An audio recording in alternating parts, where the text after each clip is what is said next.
우리 한 번 더 좌우로 인사하시겠습니다. 잘 되고 있습니다. 선교는 축복입니다. 인사하시겠습니다. 여러분 지금 가이드북이 없죠? 이거 좀 줄이세요. 밑에 조금 줄였어? 꺼졌어요? 네. 끄지 말고 좀 멀리. 하나 둘 셋. 줄이달라 했더니 그것부터 해. 그래. 알겠어요. 여러분 있으세요? 교재 없으시죠? 네, 그러면 위에서 띄워줄 거니까 위에 또 질문 같이 읽고 또 같이 은혜 받고 이렇게 하면 좀 좋겠습니다. 네. 위에서 보면 여러분들 위에서 보여가지고 제가 들고 있는 이 교재들이 다 보입니까? 네. 우리 한 번 더 읽겠습니다. 원래 오늘 말씀의 주제는 요한복음 20장 21절인데 제가 이사야 49장 6절 말씀을 읽었습니다.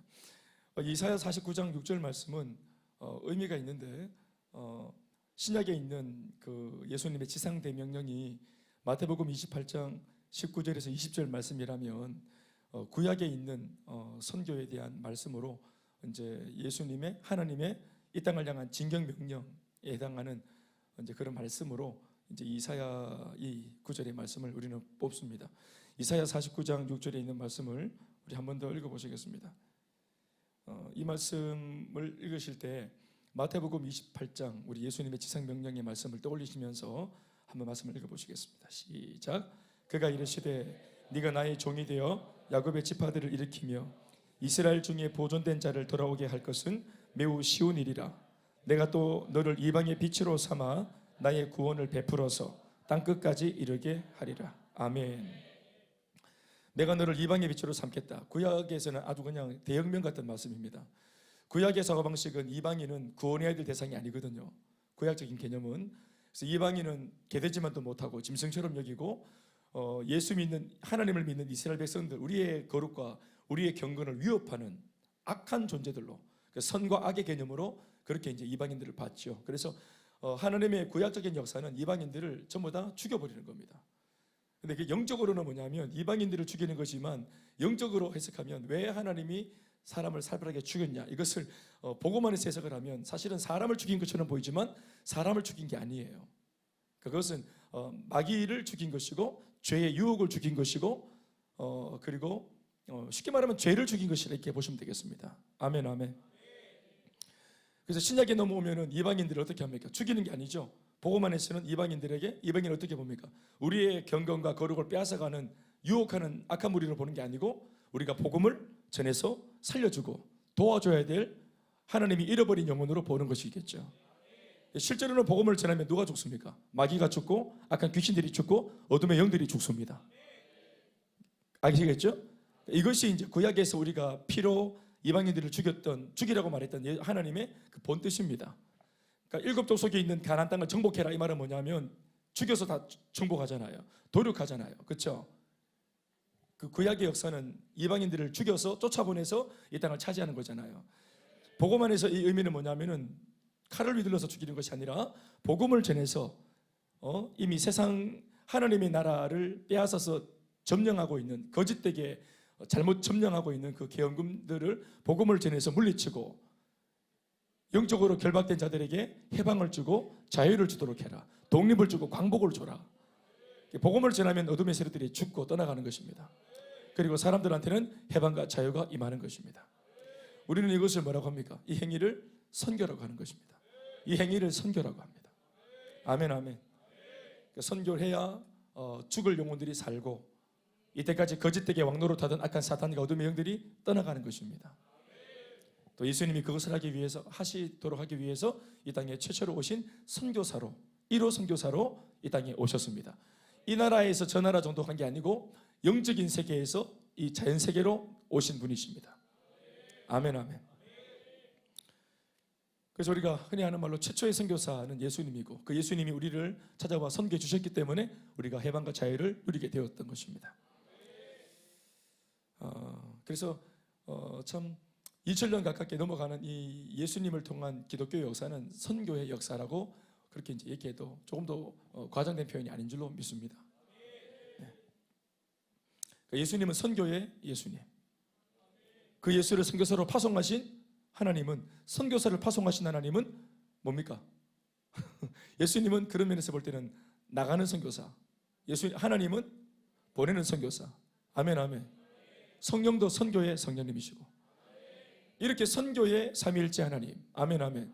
이렇게 선교로 대동단결하신 삼위일체 하나님의 그 은혜를 이어받아서 예수님 부활하시고 승천하신 후에 이 땅에 예수의 영으로 세워진 주의 몸된 교회는, 머리 되신 예수님이 선교 예수라면 예수의 몸인 교회는 무엇해야 마땅하겠습니까? 그 몸도 선교해야 마땅하죠. 따라합시다. 선교의 하나님, 선교의 예수님, 선교의 성령님, 선교의 교회. 그러니까 교회가 선교한다는 말은 교회 건물이 선교하는 겁니까? 교회를 구성하는 누구? 성도들이죠. 교회가 선교한다는 말은 그 교회를 구성하는 성도들이 선교한다는 말이죠. 그러니까 따라합시다. 선교의 성도. 또 이렇게 성도들이 선교할 수 있도록 이걸 모르는 성도들한테 이걸 가르치고 목회해서 그 방향으로 잘 이끌어가야 될 목사의 목회도 어떤 목회여야 되겠습니까? 선교의 목회여야 되는 거예요. 아멘, 아멘. 성도들의 신앙도 선교의 신앙이에요. 그렇게 예수 믿는 성도들의 가정도 선교의 가정이어야 돼요. 여러분들의 사업도 선교의 사업이어야 돼요. 여러분들의 직장도 선교의 직장이어야 된다. 우리 학업의 목적도 복음을 전하기 위함이니까 학생들의 공부하는 이 학업의 목적도 선교의 학업이어야 된다. 아멘, 아멘. 청년들이 결혼하는 이유도 뭡니까? 선교의 결혼. 아유, 오늘 너무 색깔이 강하다 맞죠? 그런데 이렇게 단순하지만 확실한 목표 의식을 가지고 살면 인생이 단순하지만 힘이 있어지고, 그리고 사건 사고가 사라집니다. 아멘, 아멘. 하나님께서 여러분들을 저희 교회에 붙이시고 또 우리 교회를, 이 교회를 우리 교회라고 말하게끔 하신 이유가 거기에 있는 줄로 믿습니다. 네, 여러분 아시겠죠? 예수 믿는데 이 선교라고 하는 선교는 무한대거든요. 평생 우리가 생명을 다해서 달려가도 이 선교는 어떤 면에서는 이루어지지 않을 수도 있어요. 그렇지만 선교가 이루어지지 않는다고 실패가 아닌 것은 뭐냐면은 한평생 이루어질 것처럼 우리 앞에 있는 선교라고 하는 목표를 놓고 힘써 기도하며 달려갔던 성도들의 삶은 어떨까요? 내 평생 그걸 다 못 이루고 내 눈으로 못 보고 죽어도, 세계 복음화를 다 못 이루고 죽어도, 우리가 죽어도, 예? 그러면 내가 내 평생에, 내 생애에 못 이루었기 때문에 실패입니까? 아니지. 내 다음 세대가 이루면 되지. 또 그 다음 세대가 이루면 되지. 주님이 오실 때까지. 그런데 이 비전, 이 선교 비전은 우리 눈앞에서 다 이루어지지 않아도 어떤 역할을 합니까? 한평생 우리의 가슴을 불태우잖아요. 이 선교 덕분에 우리 한평생이 얼마나 치열하고, 그것 때문에 주님께 붙들리고, 그것 때문에 하나님 앞에 오롯이 달려가는 의로운 삶이 되었고, 이렇게 달려가는 바람에 세상의 유혹을 받지 않고, 그렇죠? 목적의식이 뚜렷한 사람은 세상 유혹을 받지 않습니다. 세상은 유혹하지. 세상은 늘 유혹하고 흔들어댑니다만은, 미혹하지만, 그러나 목표의식이 뚜렷한 사람은 한눈 팔지 않거든요. 아멘, 아멘. 그 신앙생활에도 목표의식이 없기 때문에 한눈을 파는 겁니다. 재미가 없죠. 치열하게 기도해야 될 이유가 없어요. 돌파해야 될 이유가 없어요. 죄를 멀리해야 될 이유가 없어요. 그러니까 사업도 마찬가지. 선한 사업을 그렇게 세상과 다르게 해야 될 이유가 없어. 그렇게 반칙해버리지. 경건할 우리 청년들이 목표의식이 없지. 목적의식이 없으니까 쉽게 죄를 짓고 타협하고 이성이 무너지고 그런 것입니다. 목표의식이 분명하면 거절할 것을 거절하죠. 가야 할 길이 분명하기 때문에. 내가 지금 니랑 노닥거릴 시간이 없기 때문에. 아멘, 아멘. 그렇게 한다 이 말이야. 어제 해외 뉴스 봤더니 그 사이클 대회 하는데 1년에 한 번 기다려가지고 전 세계 사람들 모여서 사이클을 막 했었는데 거기 막 개가 한 마리가 난리배가 해가지고 개 한 마리가 들어오는 바람에 한 명이 넘어졌더니 그 뒤로 쫄딱 다 넘어져가. 작년도에 그 챔피언이었던 선수도 그 바람에 그 무리에 섞여가지고 자빠지는 바람에 107등인가 했다 하더라고. 그런데 넘어졌던 선수들이 이런 거 때리지 않아 이렇게 안 하고 어떻게 합니까? 가야 할 목표가 있기 때문에 다시 벌떡 일어나서 개 원망하지 않습니다. 개는 지할 일 한 거예요. 그 벌떡 일어나서 다시 또 추려가지고 수습해가지고 또 가야 할 길을 가더라고. 역시 외국 사람들은 좀 다르대. 마지막에 이렇게 1등인 사람이 107등을 했는데 엔티비를 딱 하니까 그럴 수도 있다 이렇게 말하더라고. 개가 그럴 수도 있지. 우리 같으면 껍데기 벗겼을 건데. 우리는 바로 막 수프 끓여 보죠. 바로 막. 그 참 여유가 있더라고. 우리는 하여튼 그 사람들은 그렇더라고요. 개는 개가 하는 일을 하고 우리는 우리 할 일을 하면 되는 게라. 마귀 탓할 것도 없어. 마귀도 지가 할 일이 있는, 마귀도 지 미션이 있는 거예요. 마귀는 지 할 일을 하고 우리는 우리 할 일을 하면 되는 거예요. 미주알 고주알 달려갈 길이 있는 사람은 아까도 말했지만 하나 안 판다 그랬지. 달려갈 그 목표가 없기 때문에 마귀가 시험 갈 때마다 일일이 다 시험을 다 받아주고 시험 문제 1번, 2번, 3번, 4번 계속 그 물음에 답을 다 해주고 대답을 다 해주고 자빠졌다가 또 일어나고 이렇게 반복을 하니까 더디지 인생이. 그렇죠? 나는 이제 양육받고 훈련받으면서 좀 비전이 명확해지면서 마귀가 옛날처럼 여전히 그럼에도 흔들어대고 미혹하지만 좀 달라진 것은 내가 마귀 마주보고 앉아가지고 아까 니 뭐라 했노? 이렇게 일일이 다 질문에 대답하고 안 그러게 되었다. 별로 신경 안 써서 흥미가 없게 되었다. 그래서 내 갈 길 제법 좀 가게 되었다. 손 한번 들어보세요. 그런 분들. 우리는 이것을 뭐라고 부르냐면 이것을 성장이라고 부르는 겁니다. 이것이 성장이요, 이것이 변화인 것입니다.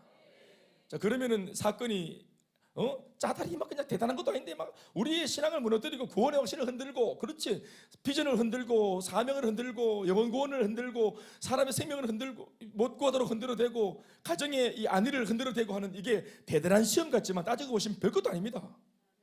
네, 우리 옛날 그 집에 우리 엄마 아버지가 연하자 이 말이 어디까지, 이 말이 어디서부터 나오냐면은 밥 먹자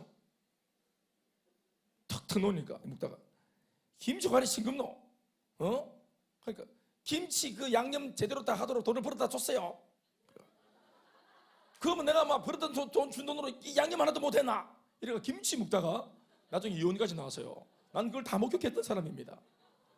그러니까 작은 일만 생겨도 이게 우리가 이제 안에 우리 기질이 약하고 이미 이제 연약하니까 어떤 건수가 와도 이미 끝까지 가는 거예요. 모든 대화가 뭐 하나 걸리면 끝까지. 죽자, 헤어지자, 다 깨지자, 깽만치자, 모든 대화가 이렇게. 마귀가 하는 말이 내가 뭐 했다고? 마귀가 그냥 마귀가 좀 양념 고춧가루 좀 덜하게 이렇게. 엄마가 피곤해가지고 양념을 다 못 뽑으는데 그래가 그거 해가지고 이혼하는 게, 그거 해가지고 이혼하고 오만 때만 얼마나 그러니까 사는데 힘드노. 지뢰가 많은 게라. 지뢰가 많아. 밟으면 터지고 그러니까 얼마나 지뢰가 많노. 그 지뢰마다 일일이 다 반응하고 사니까 얼마나 피곤하노. 일이 많고 사건이 많고 얼마나 피곤하노 그게. 근데 예수 믿고 인생이 단순해진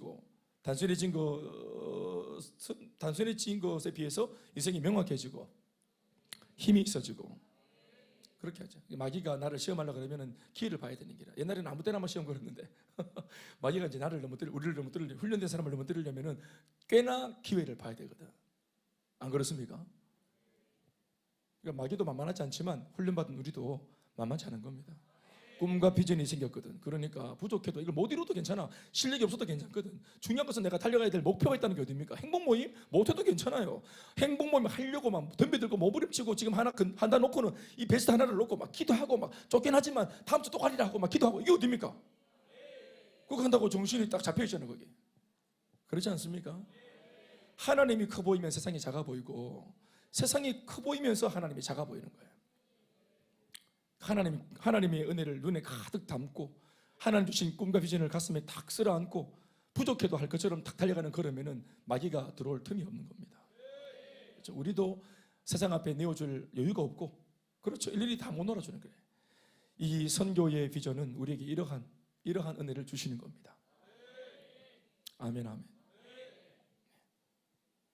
저희 교회를 보니까 그런 것 같더라고요. 3대가 다 종으로 다 비전에 붙들려서 이제 우리가 이제 이게 하나의 구호가 되었죠. 대학생 이상으로 청년 또 장년들은 복음을 전하는 전도 소그룹 모임, 뭡니까? 행복 모임으로. 또 전도 소그룹 모임으로 우리 청소년들은 해피스쿨로. 그래서 자기의 그 중등부, 고등부 학교에서 이 아이들이 교사들과 함께 팀을 이루어서 자기 친구들한테 복음을 전하고, 또 우리 초등부 아이들은 어떻게 해요? 전도 소그룹 아이들은 뭡니까? 해피키즈. 그렇죠, 복음을 전하는 행복한 아이들이 되어서 친구들을 자기가 초청해서 전도하겠다 그러니까 엄마 아버지가 우리 아이를 돕고 뒤에서 후원하고 얼마든지 불러와라 하면서 이렇게 저 간식도 재원 사격하고 이러면서 아이들 그거 엄마가 쏠게 오늘 다 데려와라 이래봐야 5만 원밖에 5만 원도 안 납니다 그거. 그래. 그래서 5만 원으로 막 엄마가 큰 소리 칠 수 있고, 전교인이란다. 전교생 다 데려와라 이래가 막 이래도 빨간 지붕 이런 데 가가지고 막 마음 다 시켜라 이렇게 해도 막 그래도 얼마 안 나와요. 매운 거 잘 먹지도 못하고 애들 120만 원. 그러니까 큰 소리 칠 수 있고, 아이도 야 우리 엄마가 이렇게 또 후원해주고 참 기쁘고 힘 신나고 말이죠. 그래서 참 감사하잖아요. 할렐루야. 네, 선교는 교회가 합니다. 전도도 교회가 합니다. 그렇죠. 그래서 교회가 다 같이, 교회가 한다는 말은 교회 전체가, 단임 목사를 위시해서 교회 전체가 이제 같은 방향으로 같은 비전을 붙들고 탁 달려가니까 이 응원이 되죠. 전도해도 누구를 전도해서 데려와도 교회가 사실 찐맛이 없을 수 있잖아요. 왜냐하면 기승전결을 모르잖아. 어떤 연유로 데려왔는지 모르는 기라.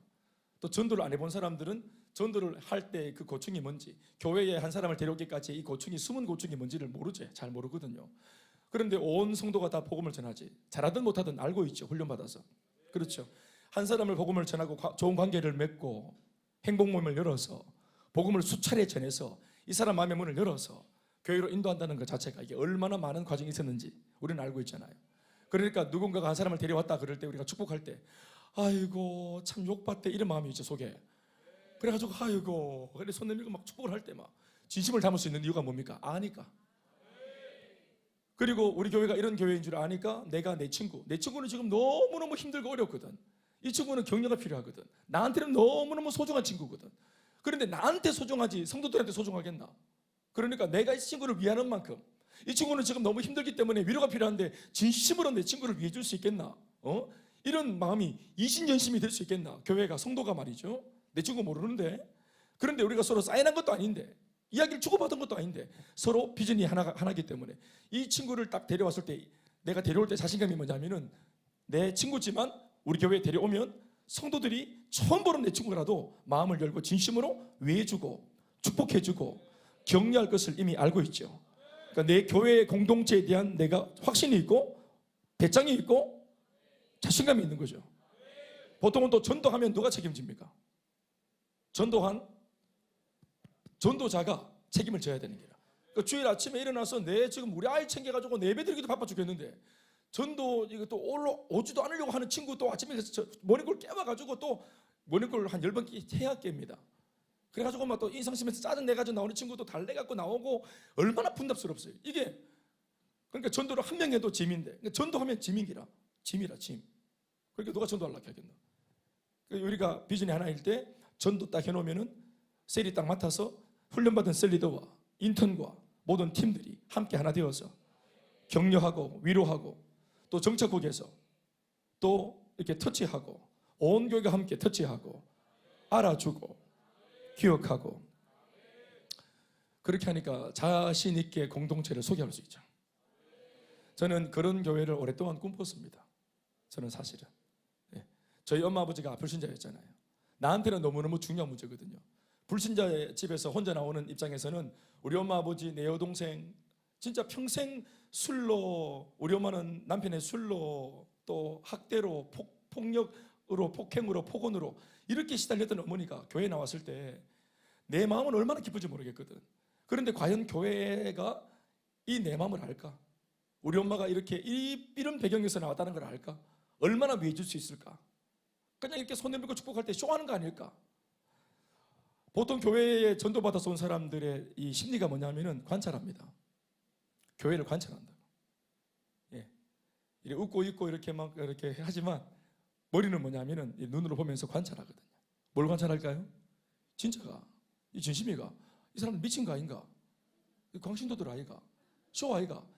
미안하지만 저도 불신자 출신이었기 때문에 제가 이 마음 알거든요. 제가 20살 때 예수 믿었으니까 저는 불신자의 심리를 너무너무 잘 압니다. 그러니까 이런 마음이 분명히 있단 말이에요. 그런데 내가 관찰하고 이렇게 냉정하게 탁 이렇게 마음을 쉽게 안 열고 탁 이렇게 재면서 이렇게 봤는데 진심인기라. 그러면 어떻게 되노? 관찰했던 사람이 마음이 미안하겠지. 와, 이게 진심이네.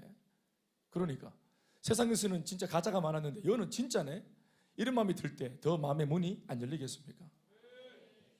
나는 그래서 우리 엄마 아버지가 그렇게 환영받고 소중히 여김을 받길 바랬던 마음이 있기 때문에 여기는 저희 부모는 없지만 누군가가 데리고 오는 그 사람도 제가 생각하는 저희 부모님만큼 소중하지 않겠습니까?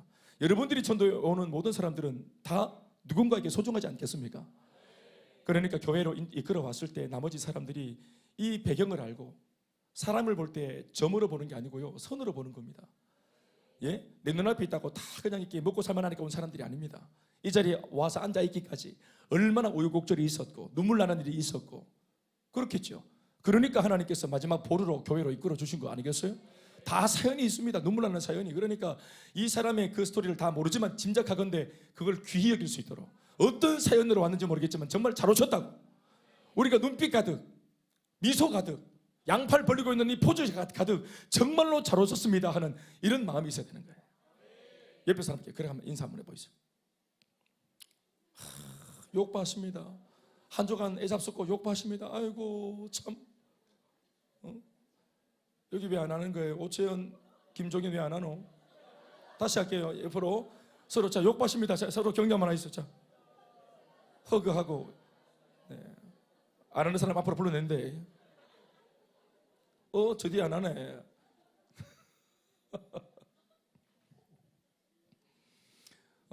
하늘아 지금 소리가 너무너무 마음에 들고 좋다. 긴장을 풀어라. 너무너무 딱 좋다 지금. 자, 몸이 조금 제가 관리를 못해가지고 시원찮아가지고 좀 앉아서 하게 되었습니다. 죄송합니다. 제목 같이 읽어보시겠습니다. 시작. 열방을 향한 부르심입니다. 네. 요한복음 20장 21절 말씀을 다 같이 우리 한 목소리로 읽어보시겠습니다. 시작. 예수께서 또 이르시되 너희에게 평강이 있을지어다. 아멘. 우리 서론도 다 같이 읽어보시겠습니다. 1882년 한 목소리로 다 같이 시작.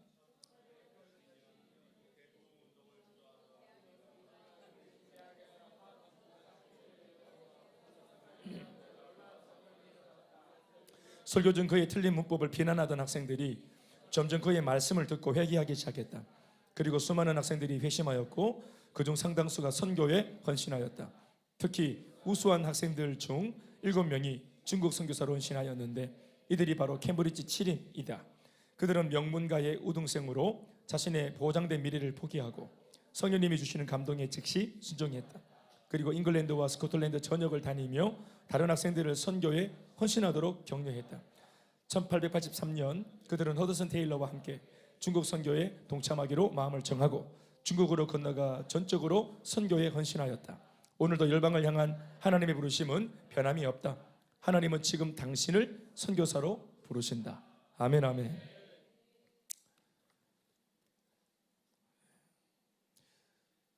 (19세기) 말엽에 이제 무디나 또 이제 이런 유명한 참 말씀의 사역자들을 통해서 은혜 받은 많은 젊은 그 대학생들이 특별히 미국, 또 영국, 호주 이 세 나라에서 이제 하나님의 말씀에 감동되어진 공부도 특별히 잘하고 또 뛰어나고 또 좋은 대학을 다니고 지금으로 말하면 엘리트 같은 이런 대학생들이 전도 유명한 아주 장래가 아주 그냥 기대가 되는 이런 사람들이 어떤 면에서 이런 친구들은 국가적으로 자기 나라 국가적으로도 인재들이죠. 이런 사람들이 이제 이 복음 설교가들에 의해 도전을 받고 인생을 막 하나님께 헌신합니다. 20대 이런 젊은 특별히 의학도들이 그러면서 자기 인생에 전도 유명한 자신의 인생의 그 어떤 가능성들을 딱 적고 하나님 앞에 딱 자기 인생을 드립니다. 젊음을, 열정을. 그러면서 하나님 뜻대로 자기 이 젊음을 사용해 달라고 맡기고 있다. 그렇게 이제 헌신되어진 사람들이 이제 누구냐면 우리나라에도 왔죠. 범선을 타고 언더우드 선교사, 알렌 선교사, 아펜젤러 선교사, 또 그리고 이런 루비 캔드릭 선교사 이런 분들 그 외에도 헤아릴 수 없는 많은 선교사님들이 이렇게 이 19세기 말엽 그 이제 하나님이 주도하시는 영적인 부흥의 그 은혜 속에서 은혜 받은 사람들이 이제 지도에도 잘 보이지 않는 이런 참 조선 땅, 또 중국, 또 동남아시아 이런 쪽으로 이제 복음을 들고 막 달려오는 그 선교의 불이 굉장히 임했던 그런 시절입니다. 그때가. 그런데 그때 이제 특별히 많은 나라, 이 아시아권의 많은 나라가 외국인 선교사들을 통해서 복음을 받았지만 그러나 타오르는 듯하다가 다 꺼져버리고 유일하게 복음의 불씨가 강하게 탁 장착된 나라가 있었으니 그 나라가 어디인가요? 그 나라가 바로 우리나라입니다. 조선이에요. 조선. 네. 대만 같은 나라는 50년 우리보다 먼저 복음이 들어가고, 또 일본 같은 경우도 물론 천주교가 먼저 들어갔지만 어떻든지 하나님에 대한 복음이 어떻든지 간에 좀 이렇게 들어가고 우리보다 훨씬 더 먼저 앞서서 들어갔는데 다 그 모든 복음의 불씨는 다 꺼져버렸습니다. 그런데 저희 나라에 들어온 복음의 불씨는 불이 타올랐어요. 그런데 그 타오르는 계기가 뭔지 아세요? 모르죠? 그게 바로 역할을 하려고 했는지 모르겠지만 뭐가 하나 역할을 했는데 그게 뭐냐면은 일본입니다. 이거를 역할을 했다고 말해야 될지 모르겠지만 일제치하에 들어가거든요. 우리나라의 복음의 불씨가 탁, 복음의 불씨를 붙인 선교사들은 많은데 이 붙이려고 했던 불이 탁 붙었던, 장작에 불이 탁 붙어서 타오르게 되는 그 계기가 뭐였냐면은 1903년도 원산 대부흥, 그리고 1907년도 평양 대부흥 운동, 소위 회개의 바람이 불었던 그 대부흥의 역사들이었습니다. 아멘, 아멘. 은혜 받으려고 왔던 그 말씀 집회에서, 말씀 사경회, 지금으로 치면 이제 부흥회 같은 데서 복음을 듣고 이제 이 조선인들이 은혜를 받아서 구한 말, 정말 회개가 그렇게 강력하게 일어날 수가 없어요. 그러니까 이게 막 집회가 끝날 수도 없고, 끝나도 성도들이 아무도 집에 안 가고 막 불타는 열정으로 기도하고 이러면서 막 인생을 드리고 막 열정을 드리고, 그래서 막 술집에 실제로 그 집회에서 나온 사람들 중에는 술집 주인도 있었는데 술집 주인이 나가가지고 술집 문을 막 부숴버렸어. 술집을 닫아버리고 사창가 기생들이 은혜 받아가지고 다 집으로 돌아가 버리고. 그러니까 술집이 웃긴 것은 술집이 다 문을 닫고 도박집이 다 문을 닫고, 도박하려고 가보면은 거기 문에 딱 걸려 있어요. 도박 주인 어젯밤에 회심하고 변화되었습니다. 딱 적혀 있고, 술집 어제 예수님 믿고 회심했습니다. 딱 적혀 있고, 이렇게 됐대요. 아멘, 아멘. 소학교에도 아침마다 가면은 어린 아이들이 학교에 와가지고 기도하기 시작하고, 학교에 와서 기도하는 거예요.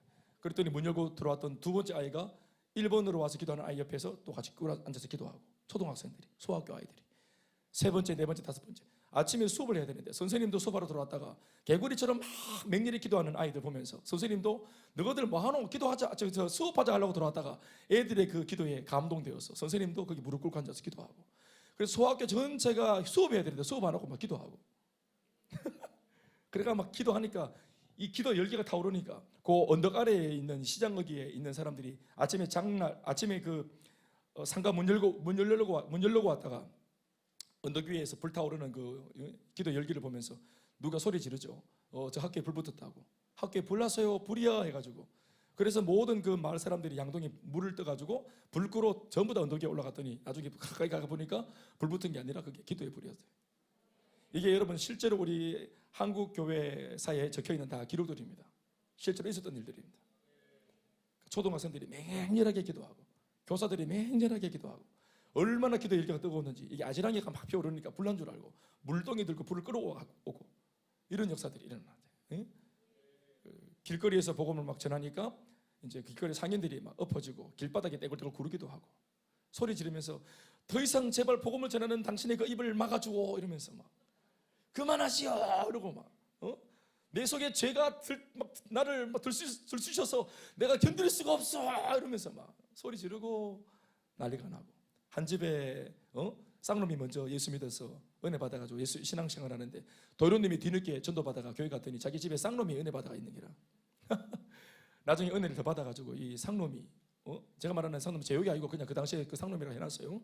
그 쌍놈이라고 말하는 그 노비가 은혜 받아가 나중에 그 교회 목사가 되고, 도련님은 장로님이 돼가지고 장로님 도련님이 그 목사님 쌍놈을 섬기고 죄종을 섬기고, 아이고 그러면서 역전이 일어나고, 할렐루야. 그러니까 이 나라에 말도 안 되는 역사들이 막 일어났죠. 그렇죠? 외국인 선교사들이 세운 게 학교입니다. 예? 모든 조선인들이 다 미래가 되려면 배워야 된다. 아멘, 아멘. 그래서 그것이 예수 정신으로 학교를 세우고, 두 번째는 병원을 세워서 돈 많고 잘 나가는 사람들만 병원의 혜택을 받지 말고 모든 조선인들이 다, 백성들이 다 이 의료 혜택을 받을 수 있도록 해야 된다고. 예수님 정신이라고. 그래서 학교를 세우고 병원을 세우고 그러면서, 네? 지금 그게 이제 이 엔더우드 선교사가 세웠던 학교가 뭡니까? 저기 연세대학교, 또 이화여대도 있고, 또 뭡니까? 또 그 최초의 우리나라 그 현대식 병원이 뭡니까? 제중원, 강혜원 아시죠? 이러면서 학교가 세워지고 병원이 세워져서 이 나라에 복음이 들어오고, 소위 복음이 들어오면서 개혁이 일어나면서 사람들 의식이 계몽이 일어나고 문화가 일어나고 지금만 살면 됐지 하는 게 아니라 다음 후세대를 이제 기억해서 내일을 준비하고 인재를 키우고 인재를 양성하고 이런 일들이 일어난 것입니다. 그렇게 하는 중에 일제가 들어와서 이 모든 것을 한순간 짓밟았죠. 그게 나라대로 역할을 한 겁니다. 짓밟았대. 대만도 일본도 다른 나라들도 복음이 들어왔을 때 다 그랬거든. 꽃을 피웠거든. 그런데 우리는 어떻게 되었냐? 우리는 박해를 받았지. 우리는 박해를 받아서 신사참배 요구를 당하고 우상숭배 요구를 당하고 이렇게 찬란하게 피어오르던 이런 그 복음의 역사에 위기를 우리는 만났어요. 그때 우리는 어떻게 했어요? 예예 하면서 이것도 하나의 국가 의례라고 하면서 뭐 다 같이 그냥 이렇게 고개 숙이고 우상한테 절하고 이렇게 했습니까? 그거 아니죠. 이 나라 사람들이 우리나라 예수 초창기 믿었던 선배들이 창시 계명에서 이름 뺏기고 그렇죠. 동문이 안 그러고 나카무라 이러고 또 주영이 안 그러고 뭐 와라바시 이렇게 해도 다 받아줬어. 뭐 스미기리상 다 받아줬어. 다무지상 다 받아줬다고. 닭강상 다 받아줬어. 이름 바꾸는 거 괜찮아. 그리고 뭐 말도 우리말 다 뺏어가고 모든 걸 뒤집어 엎었어. 그런데 어디에 타협하지 않았냐면은 우상 숭배에 타협을 안 했거든. 그래서 그냥 신사참배에 거절하면서 목을 내놓고 순교를 당해부재 피를 뿌려붓어요. 여러분 이 얘기가 어디 나오는 거냐면은 다니엘 1장에 나오는 이야기와 똑같습니다. 안 되는 건 안 되는 것이다 하고 뜻을 정해버리죠. 그래서 목숨을 걸고 신앙을 딱 지킵니다. 이렇게 신앙을 지키면서 계속 기도하면서 달려오니까 우리 뭐 영웅이라는 영화 보셨죠? 거기 보시면은 누가 나옵니까? 안중근 의사도 예수 믿는 크리스찬입니다. 아멘 아멘. 거기 나오는 유수한 많은 그 알려진 많은 그 의사들이 다 예수 믿는 사람들이에요. 도산 안창호도 마찬가지고. 안중근은 호가 뭡니까? 호가 도마죠. 도마. 그렇죠? 또 그 어머님은 권사님이고 조마리아 여사. 기도하는 사람들. 복음이 들어와서. 그래서 구국운동을 할 때 그 중심은 바로 하나님의 은혜, 복음의 정신인 겁니다. 아멘, 아멘. 얼마나 참 값지노. 그러면서 우리나라는 피를 뿌리면서 믿음을 지켰거든. 그러니까 대만은 복음이 약해지고 일본도 거의 사라지다시피 하고 다 이렇게 무너졌을 때 이 나라는 복음이 찬란하게 꽃을 피운 겁니다. 순교하면서 지킨 복음이기 때문에. 아멘, 아멘. 거기에 다 뭐가 있는 것입니다. 그렇죠? 귀합니다. 그래서 예수를 이거는 이제 나라 역사도 그렇지만 개인도 마찬가지입니다. 우리가 이렇게 대가를 지불하며 예수를 믿는 집 또 개인은 이렇게 타오릅니다. 신앙이. 아멘 아멘. 저도 박해를 많이 받고 예수를 믿었거든요. 그러니까 제 안에 야성이 생기죠. 야성이 생기고 저항력이 생기고. 그렇다고 뭐 저항력이 생기고 야성이 생기라고 일부러 우리가 고난받는 자리에 갈 수는 없죠. 없지만 우리는 예를 들어서 윗대의 은혜를 받아가지고 우리 집은 나는 당대 믿음이 아니고 신앙을 물려받았다. 그래서 야성이 좀 떨어진다. 이런 분이 계시거든. 이런 분들은 어떻게 숙제를 풀어야 되냐면은 내 주변에 있는 그 고난 만나는 사람들의 그 고난 속에 이 고난이 마치 내 문제인 것처럼 도구기도 하고 중보하면서 복음을 들고 그 사람의 문제 속으로 뛰어 들어가려고 해야 됩니다. 뛰어 들어가야 돼요. 그러면 직접 나는 고난을 안 겪었지만 그 사람이 겪고 있는 고난 속에 들어가서 같이 그 사람을 끄집어내면서 마치 이 고난이 나의 고난인 것 마냥 거기서 이제 하나님의 은혜를 경험하고 야성을 가질 수 있게 되어지고 신앙의 생명력을 가질 수 있게 되어집니다. 아멘 아멘.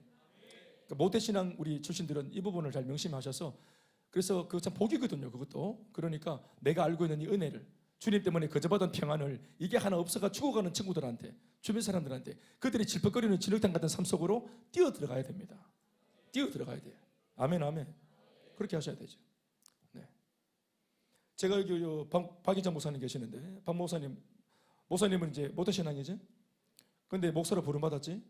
성도들의 삶은 전쟁터입니다. 불신자들의 삶도 전쟁터라고요. 그렇죠? 그러니까 우리가 모태신앙으로 또 이렇게 목회자 집에서 큰 이런 우리 박 목사 같은 경우는 그런 거를 많이 경험을 못 해봤을 거 아닙니까? 그렇다고 일부러 경험할 수는 없잖아요. 그렇다고 허밍이 사모님 일부러 뭐 부부싸움 싸워줘야 되나 이건 아니잖아요. 평화로운 게 죄는 아니잖아요. 그런데 중요한 것은 죄는 아니지만 그러나 모르면 사역을 못합니다. 그럼 내가 어떻게 말했냐면 박 목사한테 일차감치 내가 가르쳤습니다.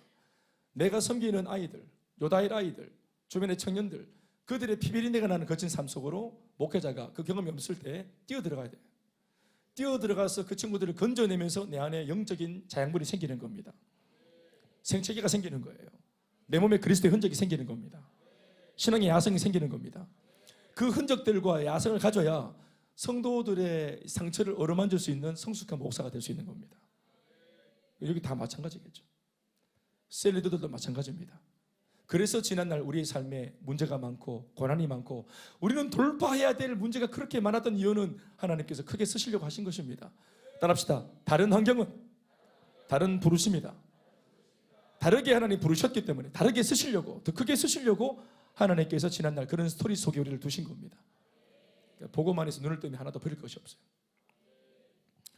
열방을 향한 부르심, 이제 쭉 달려보겠습니다. 1번 문제 뜰 건데요. 같이 읽어주세요. 시작. 선교가 무엇인지 말씀을 통해 알아보자. 누가복음 24장 47절 말씀인데 읽어보시겠습니다. 말씀은 다 한 목소리 읽어주세요. 시작.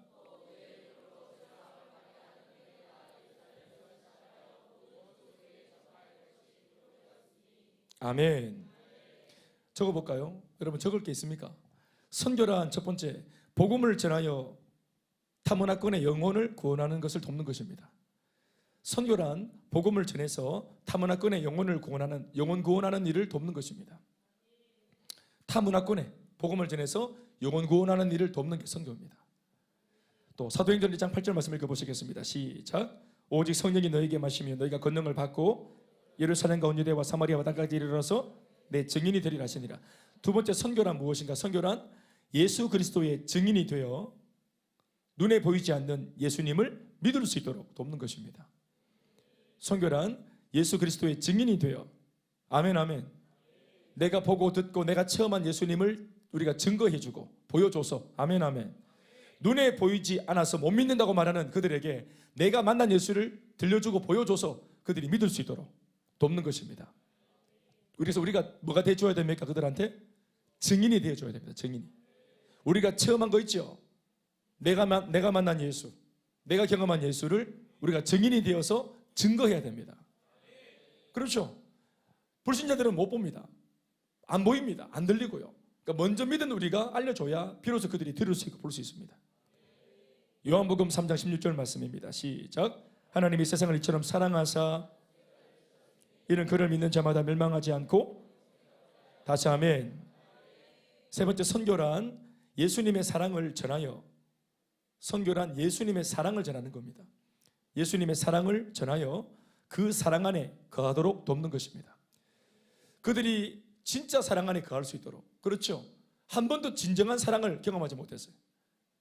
그래서 이게 진짜 사랑인 줄 알고 사람에게 기웃거리다가 상처받고 이용만 당하고 버림받고 이렇게 늘 상처가 있었던 사람, 진짜 백이 사랑을 한 번도 경험하지 못한 마음이 가난한 그들에게 진짜 사랑이신 예수님을 전해주므로 그들이 진짜 사랑 안에 거해서 그들의 상처가 녹아지고 회복되어지고, 부모로부터 받았던 상처나 살면서 받았던 상처나 다치고 찢겨지고 그렇게 깨어진 상처들이 진짜 사랑을 경험해서 그 생체기가 그쳐지고 피가 출혈이 멈추어지고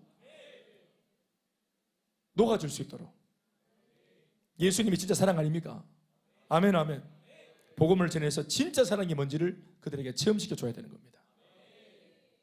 저도 예수를 처음 믿었을 때 제가 마음으로 들었던 주님의 음성이 뭐였냐면은, 최초로 들었던 게 뭐냐면은, 우리 뭐 일반적인 표현인지 모르겠지만 너무 일반적이라서 식상해졌는지 모르겠지만 그 고백이 사실은 정말 밤새도록 울게 만들었던 거 있잖아요. 예수 믿을 때 처음에 예수 영접할 때 마음속에 들렸던 음성이 뭡니까?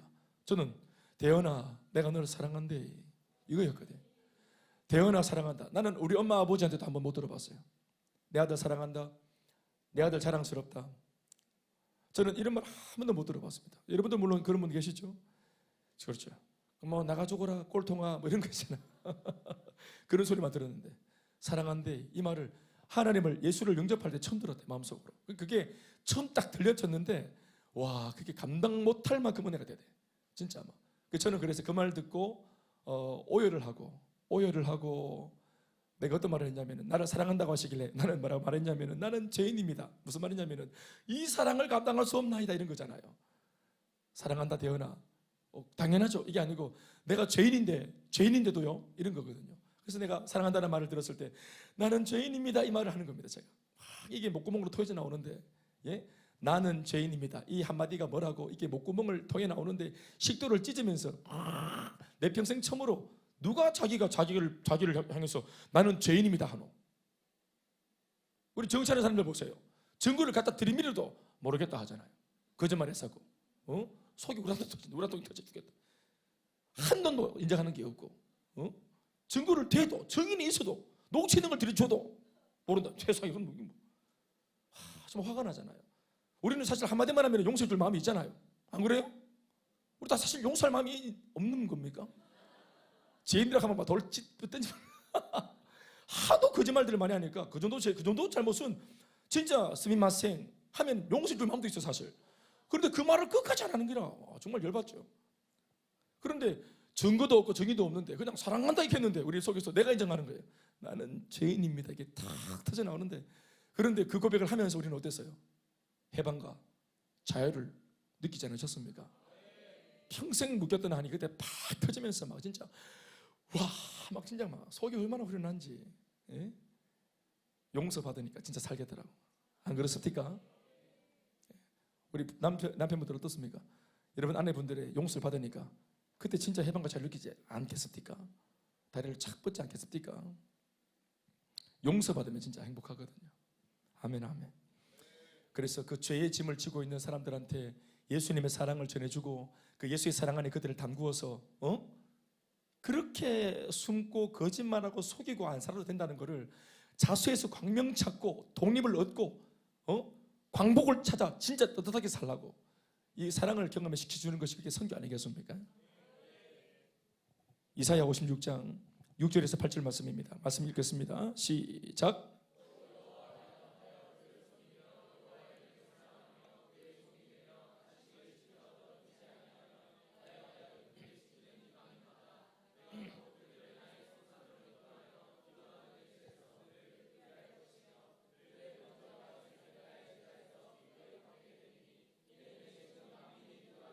여기까지 합시다. 다시 아멘. 네 번째, 선교란 무엇입니까? 선교란 복음으로 구원받고 변화된 그들이 자신을 구원하신 하나님만을 예배하도록 돕는 것입니다. 선교란 뭐냐? 복음을 전해서 이방인들이 하나님만 예배하도록 돕는 것입니다. 선교란 뭐냐? 이방인들이 이때까지 뭘 섬겼습니까? 마귀를 섬기고 귀신을 섬기고 물질을 섬기고 자신의 야망을 섬겼던 사람들이, 헛된 것을 섬겼던 사람들이 마땅히 섬겨야 할 하나님을 섬길 수 있도록 그들에게 하나님을 심어주는 겁니다. 그들을 예배자로 세우는 것입니다. 선교하는 목적이 이겁니다. 예배하도록 돕는 것입니다. 아멘이십니까? 또 그렇습니다. 우리 혹시 적었습니까? 선교란 무엇인가? 네 가지. 첫 번째는 복음을 전하여 타만아군의 영혼을 구원하도록 돕는 것입니다. 두 번째, 선교란 무엇입니까? 예수 그리스도의 증인이 되어 눈에 보이지 않는 예수님을 믿을 수 있도록 돕는 것입니다.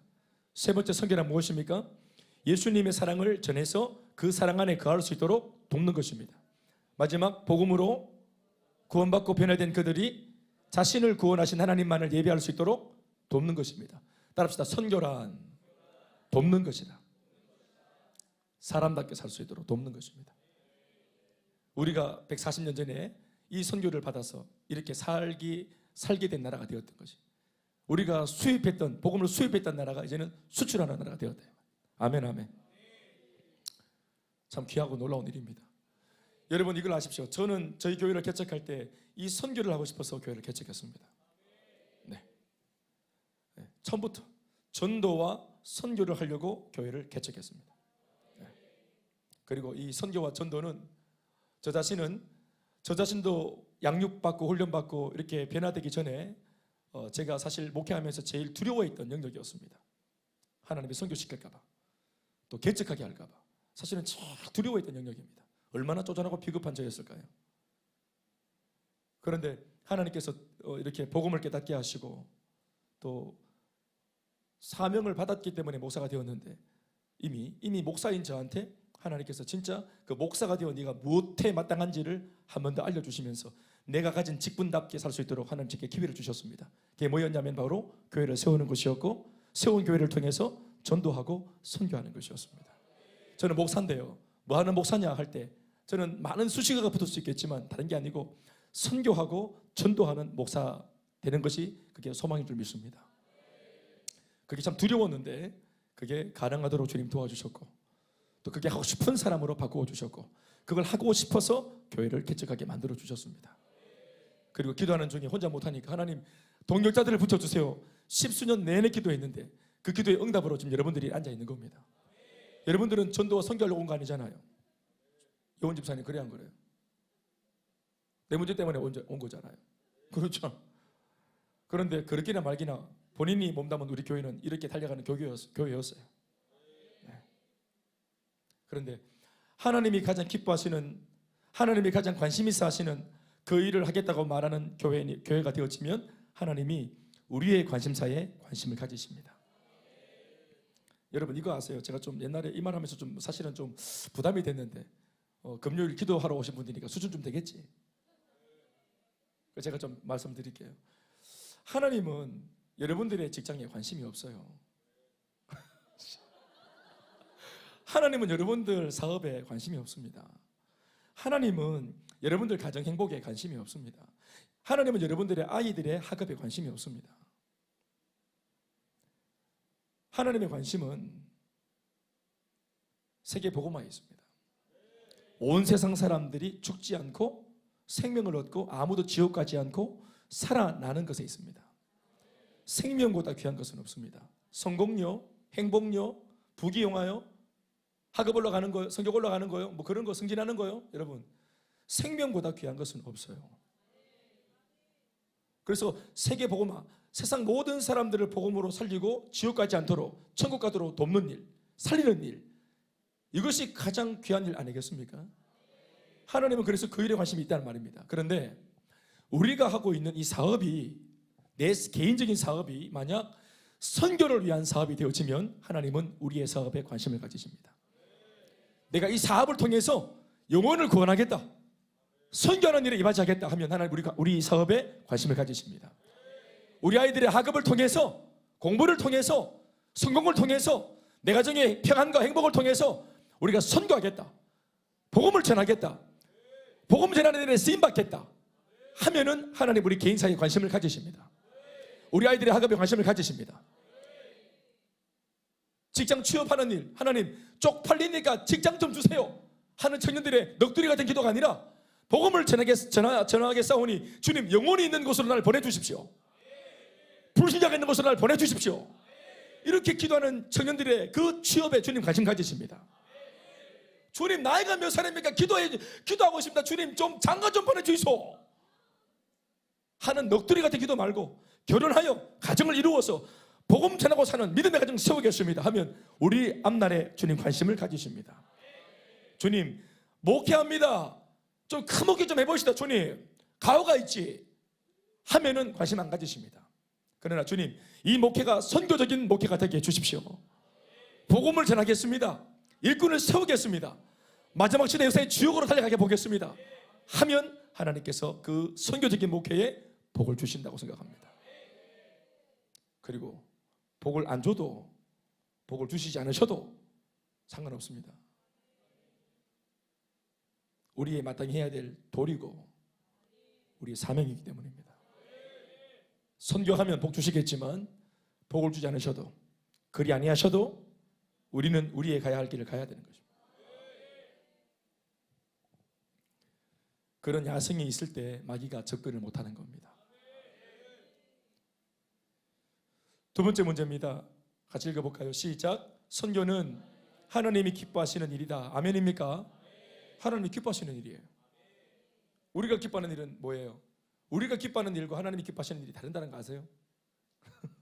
우리는 내가 기뻐하고 내가 좋아하고 내가 관심 있으면 하나님도 그 일에 관심을 가져주시길 바라잖아요. 어떤 그 TV 보니까 미스 코리아 진이 됐는데요. 미스 코리아 그 두 명을 마지막 그 엔트리 세워놓잖아요. 그렇죠? 그리고 누구를 불러요? 2등 부르는 게 아니라 1등을 부르죠. 3등은 사실 먼저 발표하니까 박수도 받는데 2등은 똥대뿐데 진선미, 김선미, 진선미. 하여튼 선은 좀 그래. 2등은 좀 그렇거든. 차라리 미가 되면은 미하고 박수 치는데 이 두 명 남겨놓고 진을 발표하잖아. 진 1등 하니까 2등은 그때 똥대뿐다고. 3등보다 못해 사실은.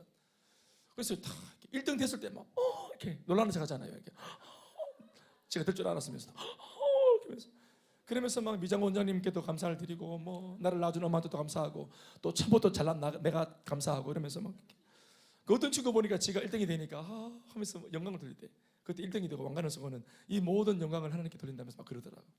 나는 그 말 듣고 그 말을 나는 그때는 생각 못했는데 내가 이제 이 사역을 하면서 그때 그 미스 코리아 진의 고백을 생각을 해봤어요. 내가 대한민국에서 제일 예쁜 여자가 되었어요. 그러면은 영광을 돌리면 미스 코리아 진 할 때 영광을 돌립니다 하면서 영광을 돌리면 하나님께서 영광을 받으시는 거예요. 하나님께서 그럼 이쁜 것들 통해서 영광을 받으시는 겁니다. 쥐가 한 게 뭐 있다고? 그냥 이쁜 거 그거? 아니 이쁘게 해서 뭘 한 게 뭐 그냥 타고난 거잖아요. 쌍꺼풀 제가 만들었어요. 만들었어요. 태어나니까 쌍꺼풀이 만들어줬고 머릿결이 뭐 좋고 또 뭐 이렇게 막 1등신, 3등신, 8등신, 등신 이렇게 그래 된 거 그걸 어떡하겠어요? 짤록짤록한 걸 어떡하겠노? 지가 뭐 한 게 있나?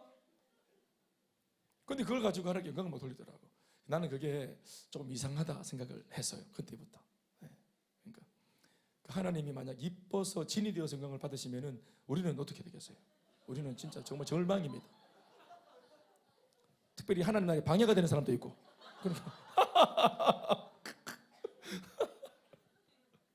그러니까 이쁜 걸로 영광 돌리면 세상에 어떻게 되겠노?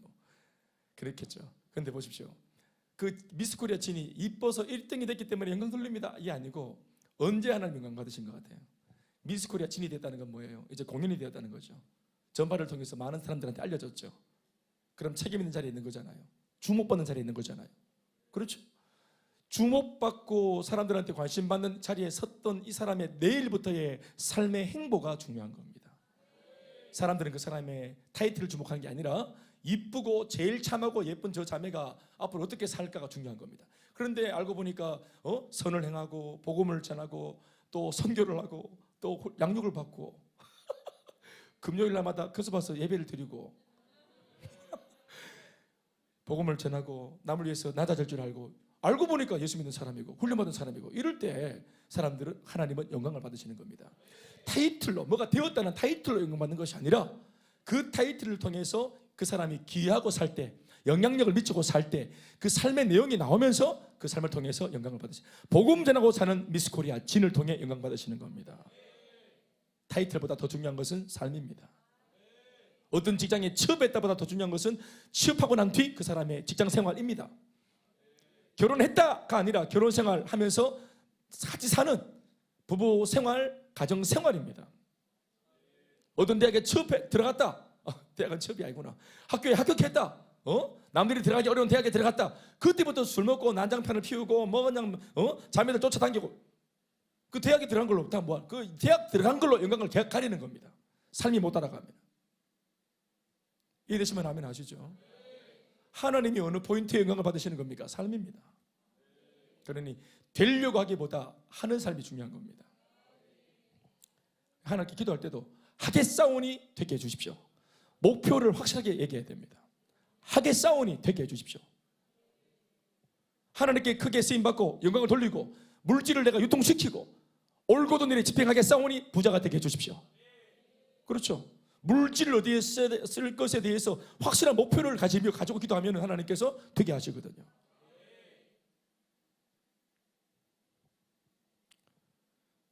선교는 하나님이 기뻐하시는 일입니다. 우리가 기뻐하는 일에 하나님을 끌어당기지 말고 하나님께서 기뻐하시는 일에 관심 가지시는 일에 우리의 관심사를 옮겨가야 되는 것이에요. 그게 질서입니다. 그렇게 해야 삶이 온전해지는 것입니다. 하고 싶은 일과 해야만 하는 일이 일치하는 사람은 복됩니다. 가고 싶은 길과 가야만 하는 길이 일치하는 사람은 복됩니다.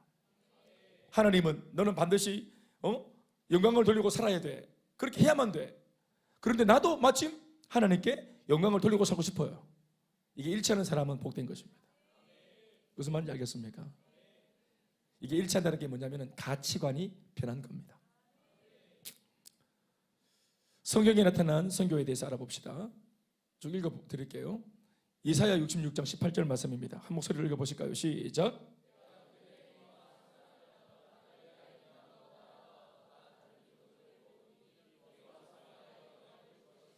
하나님은 모든 나라와 모든 민족이 구원받기를 원하십니다. 이게 하나님이 기뻐하시는 관심사입니다. 하나님은 모든 나라, 모든 민족이 다 구원받기를 원하십니다. 우리는 미흡다 하는 일본이지만 저 일본인들도 하나님의 관심은 다 구원받고 지옥 안 가기를 원하십니다. 아멘, 아멘. 북한에 있는 사람들도, 그 누구도 우리가 볼 때는 나쁘다, 옳다 하지만 하나님이 볼 때는 모든 영혼들이 다 죄인입니다. 그러니까 모든 죄인들이 복음을 듣고 회개하고 구원받기를 원하시는 것입니다. 두 번째, 요한복음 1장 14절 말씀. 그래서 예수님을 이 땅에 선교사로 파송하신 것입니다. 이 모든 나라와 민족을 구원하기 위해서, 말로만 하지 않고, 그분은 꿈만 꾸지 않고 이 꿈을 이루기 위해서 당신 직접, 하나님은 보내는 선교사로, 예수님은 나가는 선교사로 이 땅에 오신 겁니다. 뭐하러? 하나님 아버지의 비전, 그 기뻐하시는 일을 위해서 모든 나라와 민족이 다 구원받게 하시려고 예수님이 말만 하는 것이 아니라 직접 이 땅에 오신 것입니다. 아멘, 아멘. 로마서 1장 16절 말씀. 예수님은 최초의 선교사가 되셔서 선교를 일으키셨습니다. 이 땅에 오셔서. 아멘, 아멘. 이 땅에 오셔서 최초의 선교사로서 이 땅에 선교, 없는 선교를 일으키셨습니다. 아멘, 아멘. 그게 복된 소식이죠. 이 땅에는 예수님 오기 전까지는 복된 소식이 없었습니다. 굿뉴스가 없었어요. 최초로 예수님이 인간에게 오셔서 구원의 길을 열어주셨죠. 예수님께서. 아멘, 아멘. 그게 우리에게 복된 소식 아닙니까? 그게 가스펠입니다. 그게 굿뉴스입니다. 예수님께서 우리를 위해서 몸짓고 피 흘려 구원의 길을 열어놓으셨다. 이제 우리는 살 길이 열렸다. 우리에게 기회가 열렸다. 옛것은 지나가고 새로운 삶을 살 수 있는 기회가 주어졌다. 다시 죽었다가 깨어나지 않아도, 모태로 다시 들어가지 않아도, 잘못 산 과거가 있더라도 예수 안에 담기고 복음 안에 담기기만 하면은 보라, 이전 것은 지나갔으니 새 것이 되어도다. 새 것이 될 수 있다. 새로운 기회가 주어졌다. 아멘, 아멘. 예수님 때문에 우리 인생 새로운 것이 주어진 것입니다. 그렇죠. 그러니까 이게 기회잖아요. 복음은 기회입니다. 예수님은 우리 인생의 기회입니다. 아멘, 아멘. 저한테 정말 기회였어요. 하나님은. 여러분에게도 그렇지 않습니까? 이미 끝났던 인생이었고, 어떤 가정은 끝났던 가정이었고, 어떤 부부는 이미 끝이 났던 부부였는데 예수님이 오시고 복음에 들어와서 우리 개인도, 부부도, 가정도, 우리 아이들 다음 세대까지 역전시켜 주셨지 않습니까? 새로운 기회를 주시지 않았습니까? 네. 또 갈라디아서 3장 13절 말씀. 예수님이 일으키신 복음, 그 선교, 그 복음을 듣고 믿는 자에게는 아브라함의 복과 성령을 주셨습니다. 아멘, 아멘. 갈라디아서 3장 13절 14절 말씀 읽어보시겠습니다. 시작. 우리를 위하여 저주를 받은 바 되사 율법의 저주에서 우리를 속량하셨으니 기록된 바 나무에 달린 자마다 저주 아래에 있는 자라 하였습니다. 이는 그리스도 예수 안에서 아브라함의 복이 이방인에게 미치게 하고, 다 같이 아멘. 또 그 이방인인 우리로 하여금 믿음으로 말미암아 뭘 받게 하셔라? 성령의 약속을 받게 하려 하십니다. 아멘, 아멘. 이방인인 우리들도, 예루살렘 중심으로 보면은 이 대한민국 우리들도 이방인입니다. 저와 여러분들도 이방인이에요. 우리에게 구원의 소망이 없는, 죽어 마땅한 이방인입니다. 구약적인 의미로 볼 때는 개되지만도 못한 짐승 같은 이방인이에요. 구원의 기회조차 얻지 못하는 이방인입니다. 그런데 예수님이 오셔서 이 모든 것들을 뒤집어 엎으셨습니다. 천지를 개벽하셨습니다. 우리 인생을 뒤집어 놓으셨습니다. 사주팔자 운명을 뒤집어 놓으셨습니다. 아멘, 아멘. 우리 과거로부터 여러분들의 가문의 선배 조상들이 어떻게 가문을 대를 이어 써왔던 이야기를 써왔던 복음 안에 있으면 다 회복될 수 있습니다. 네, 술 취함, 폭언, 폭행, 가난, 음란, 외도, 거짓, 이 모든 것들 우리가 오늘 복음 안에 담그면 그 대물림이 다 끊어집니다. 영적인 물꼬가 새롭게 트여집니다. 아멘, 아멘. 네. 저는 개인적으로 저희 집이 확실하게 그렇게 되었기 때문에 저는 이 부분에 대해서 정말로 제가 증인입니다. 저는. 아멘, 아멘. 사람 하나가, 여러분, 저는 금호강에서 태어났는데요. 우리 금호강에서 언제 수영하는 걸 좋아하냐면은 금호강이 늘 잔잔하거든요. 재미가 별로 없어. 언제 수영할 때 수영할 맛이 나냐면은 홍수 났을 때입니다. 홍수 났을 때 그 동천 유원지에 있는 그 오리배 다 떠내려오고 소, 돼지 이런 게 축사 다 무너져 떠내려가고 그런데 그 당일날 들어가면 안 돼. 물이 막 떠내려가고 하루 정도 지나고, 그럼 물이 수심이 깊어져 가지고 물소리 제법 확 흘러간다고. 이제 그렇게 세지만은 않고, 그러면은 여기에서 퐁당 들어가서 수영을 막 하면은, 떠내려가면서 수영하면은 여기서 싹 나와. 요 재미로 하는 거예요. 요 재미로 수영을. 바다도 안 데이고. 그러니까 얼마나 재밌어요. 그렇게 했는데 다 타온 줄 알고 거길 든 아이들은 안 닿았거든. 그러니까 당황을 하다가 저 밑으로 떠내려가기도 하고. 떠내려. 실제로 죽은 아이들도 몇 명 있어요. 동네 아이들이. 지금도 못 돌아왔어요. 몇 명 죽었어요. 우리 동네 아이들. 그렇게 노는 겁니다. 그렇게 스릴을 느끼려면 그런 정도는 감당해야지. 동네 그래 뭐시가 놀자 하면은 그저께 죽었다 하고 할머니가 얘기하러 갔어. 동네가 그런 동네인데 그래 하여튼 무리. 근데 무슨 얘기를 하려고 하나? 네? 사람. 그래 사람 하나가 그 홍수 때 막 내려오는 물을 이렇게 막고 네? 그러니까 내가 하는 말은 제가 의성기인가 다효제 의성기인가 사비공파 31대 소나이가 대대로 술로 해먹잖아. 우리 집을 술로 이게 올해 30대를 해먹었으면 이미 가속이 붙었죠. 그렇죠? 가속이 얼마나 붙었겠어요. 나는 그냥 같이 얹혀서 가는 겁니다. 그러면은 그죠? 나도 같이 그냥 이게 나는 술 먹을까 말까를 결정할 권한이 없어. 그냥 마셔야 돼. 윗대로부터 마셨기 때문에 쭉 마셔야 되는데 예수를 딱 믿고 여기서 이 물고 이 엄청난 금호강을 꺾어보다 여기서 물꼬를 틀어버리지 이거 완전히. 아멘 아멘. 그리고 다시 역주행해가지고 술 평생 펴 잡수셨던 아버지도 그리고 할아버지도 이게 뒤집어졌잖아요. 평생 제사 지내던 가문에 예배가 들어섰잖아요. 문중에 말입니다. 우리 문중 전체에 이제 제사가 없습니다. 할렐루야. 끝나붙습니다. 그래. 이게 처음에는 저 혼자 믿을 때 이게 점점 병통 이렇게 펴놓고 제사 때마다 저도 늘 하던 거니까 상같이 옮기고 또 막 제기글을 올리고 이래가 막 또 세우고 또 새가 막 이거 얼마나 또 하고 막 이래가 또 막 숭구리당당 하고 이래가 막 이거 얼마나 많은지 몰라. 이거 막 얼마나 많은지 몰라. 마지막 가오가 뭐냐면은 삼촌이 딱 가가지고 마지막 하이라이트가 그냥 손가락으로 촛불 쫙쫙쫙 그래가 그거 딱 할 때 멋지다. 나도 나중에 나이가 들면은 손바닥에 구름살 많이 비면 나도 뒤끝 보여야지 이렇게 몇 살 때부터 끌 수 있는 이런 생각도 하고 그게 멋있어 보여. 그랬대. 그게 제사 지낼 때 항상 나는 항상 그게 멋있어 보이더라고. 내가 언제가 끌기다 저거 했는데 그래 제가 뒤에 서가지고 다 제사 지내는데 그런 정신이 느꼈노. 그러니까 다 제사 지내는데 어제까지 지내던 아가 갑자기 예수 믿고는 서가고 있으니까 태연아 지금 수구리라. 이번부터는 안 수구립니다. 이번부터는 안 수구리. 이번부터는 뭔데 안 수구리노. 그래가지고 아버지한테 따로 불리가고 막 지 박히고 뭐 하여튼 그래. 지 박히고 못하게 하니까 더 끝까지 그래? 끝까지 보여 지금.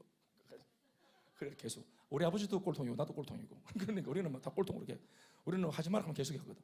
아버지는 술 먹지 마라 하면 계속 술 먹고 우리는 제사 지내라 하면 끝까지 안 지내보고 그래가지고 같이 두 꼴통이 계속 가부지래가. 그렇지만 그때는 저 혼자 시작했지만 보십시오 이제 다 꺾였잖아요. 좋은 쪽으로 다 꺾였죠. 우리 어머니가 얼마나 좋아하는지 몰라요. 할렐루야. 저희 집에 선교가 된 거죠. 여러분들에게도 놀라운 역사가 일어날 줄 믿습니다. 이사야 49장 6절 말씀. 이제 우리도 모든 민족에게 복음의 빛을 비추기 위해 우리도 땅 끝까지 가야 됩니다. 아멘 아멘. 그러니까 우리 차례다. 마태복음 24장 14절 말씀 다 읽어보겠습니다. 시작. 이 천국 복음이 시작.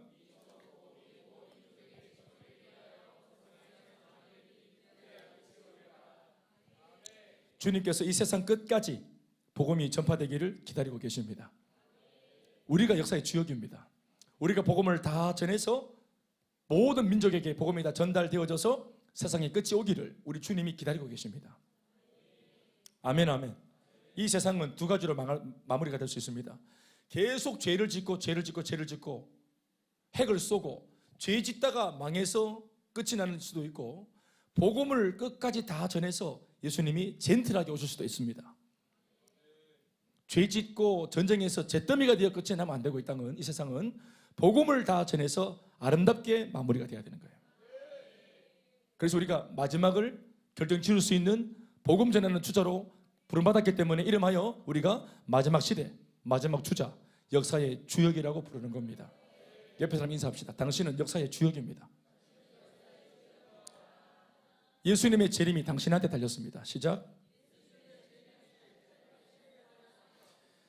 초림 예수님을 준비한 마지막 주자가 누구였습니까? 초림의 예수님, 마지막 주자가 누구였습니까? 세례 요한이었죠. 우리는 재림의 주님을 준비하는 영적인 세례 요한 같은 인물입니다. 우리가 그분의 오심을 준비하는 겁니다. 사도행전 1장 8절 말씀 다시 읽어보시겠습니다. 한 목소리로 말씀 읽어주세요. 시작.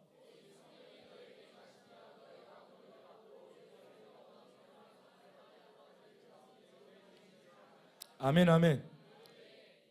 성령님은 우리들로 하여금 땅끝까지 복음을 전하게 하십니다. 네. 권능을 주셔서라도, 없는 권능을 주셔서라도 증인이 되게 만들어 주십니다. 능력 없어 못하겠다, 변명입니다. 기도하면 능력은 주십니다. 하겠다 하면 주십니다. 왜 안 주십니까? 하겠다는 목적의식이 약하기 때문입니다. 주여, 증인이 되게 싸우니 없는 능력 주십시오. 성령을 주십시오. 권능을 주십시오. 왜 성령을 주지 않고 은사를 주지 않고 은혜를 주지 않습니까? 우리에게 왜 축복을 더디 주십니까? 하겠다는 증인의 의식이 약하기 때문입니다. 증인이 되게 싸우니 권능을 주십시오. 이 권능 바다가 어디 쓰려고? 써야 할 목적의식이 분명하면 주십니다. 아멘, 아멘. 요한계시록 5장 9절에서 10절 말씀, 예수님의 죽으심은 열방을 위한 것이었다. 예수님의 죽으심은 열방을 위한 것이었습니다. 우리만을 위한 것이 아니라, 아멘, 아멘, 이 시대의 모든 사람들을 위한 죽으심이었습니다. 나를 위해 죽으신 주님은 내 옆에 사람을 위해서도, 또 우리가 잘못 알고 있는 수많은 이 땅에 있는 사람들, 심지어는 저 사람은 뭐 저래 라고 말하는 안 좋은 평가를 받고 있는 사람들을 위해서도 하나님은 예수를 보내셔서 죽이셨습니다. 모두를 구원하기 위해서. 아멘, 아멘. 구원받기에 적합하지 않은 사람은 아무도 없습니다. 우리 마음대로 예단하거나 판단해서는 안 되는 줄 믿습니다. 세 번째, 문제같이 시작. 하나님은 우리 모두를 옆에 사람 인사합시다. 당신도 선교사로 부르셨습니다. 아멘, 아멘. 하나님은 우리 모두를 선교사로 부르셨다. 1번, 하나님은 인류를 구원하기 위해 아브라함을 부르셨다. 아멘, 아멘. 아브라함을 부르신 이유가 뭐냐 하면은 인류를 구원하기 위해서입니다. 이거 잘 기억하십시오. 성경 보면은 아브라함 이야기를 나오죠.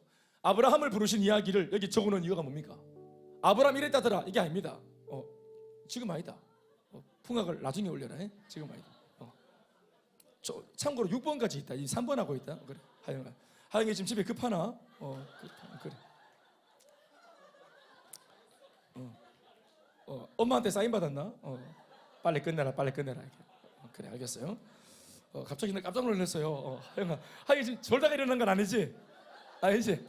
그래, 알겠어. 괜찮아. 그럴 수 있어. 괜찮아. 아무 일도 없어. 괜찮아. 그래. 오늘 참 굉장한 방해가 있네요. 괜찮아. 믿었던 하영이 맞아. 하나님은 인류를 구원하기 위해 아브라함을 부르셨습니다. 아브라함의 이야기가 왜 적혀 있습니까? 아브라함은 75세 늦은 나이에 하나님 믿고 복받았다더라. 야구로지롱 이런 겁니까? 아브라함은 이렇게 잘 살고 잘 먹고 잘 살고 하나님 때문에 잘 먹고 잘 살고 복받았지, 이런 거 약 올리는 겁니까? 아브라함의 구원받은 이야기가 왜 적혀 있어요? 아브라함 개인이 구원받은 것으로 끝난 게 아니고, 여러분 잘 보시면 알겠지만 75세의 나이에 하나님의 말씀을 듣고 하나님을 믿었다는 말은 지금으로 말하면 예수 믿었다는 이 말입니다. 75세에 하나님을 믿었다, 75세에 전도받고 예수를 믿었다, 이런 말이거든요. 75세의 나이에 늦었지만 예수 믿고 구원받았다. 아브라함의 얘기가 거기서 끝이 났습니까? 아니죠. 거기가 바로 그 지점이 아브라함 이야기 대서사의 출발입니다.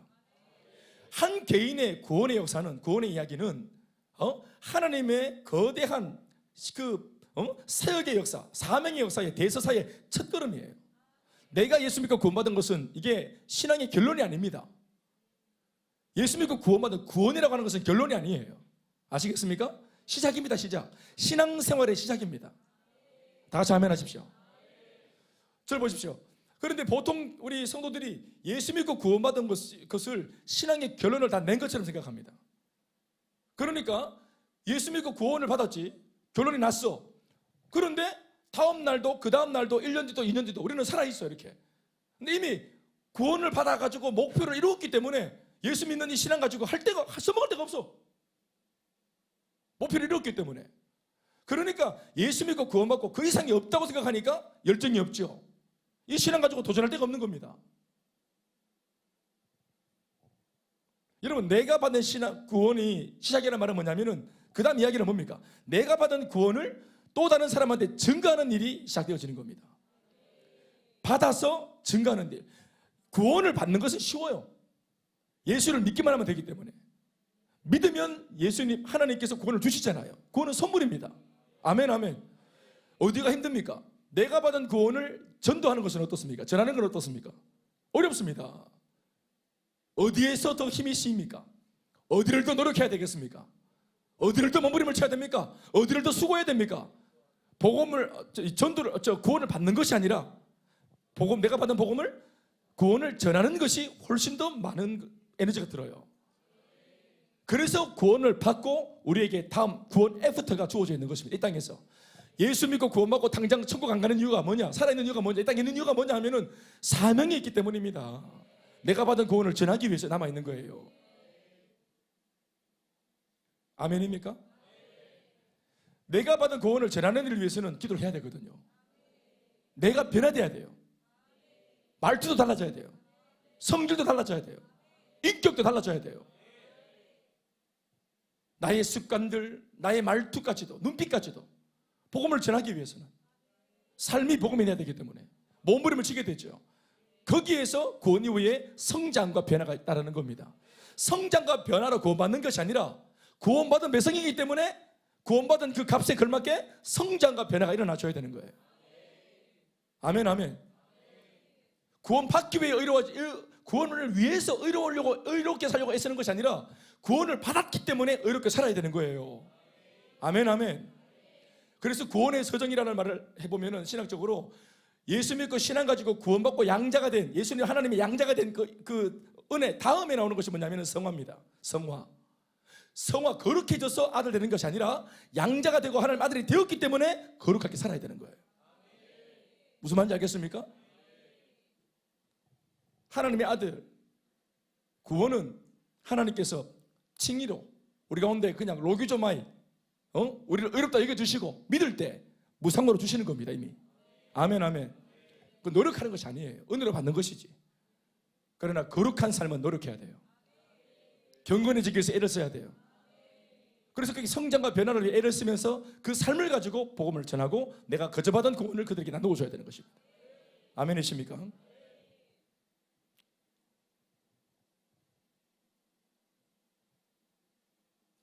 몇 시죠? 10시 15분. 시간이. 제가 10시 반까지 정리해 볼게요. 네. 이렇게 말을 해놔야 또 여러분들이 또 힘을 내시죠. 맞죠? 네.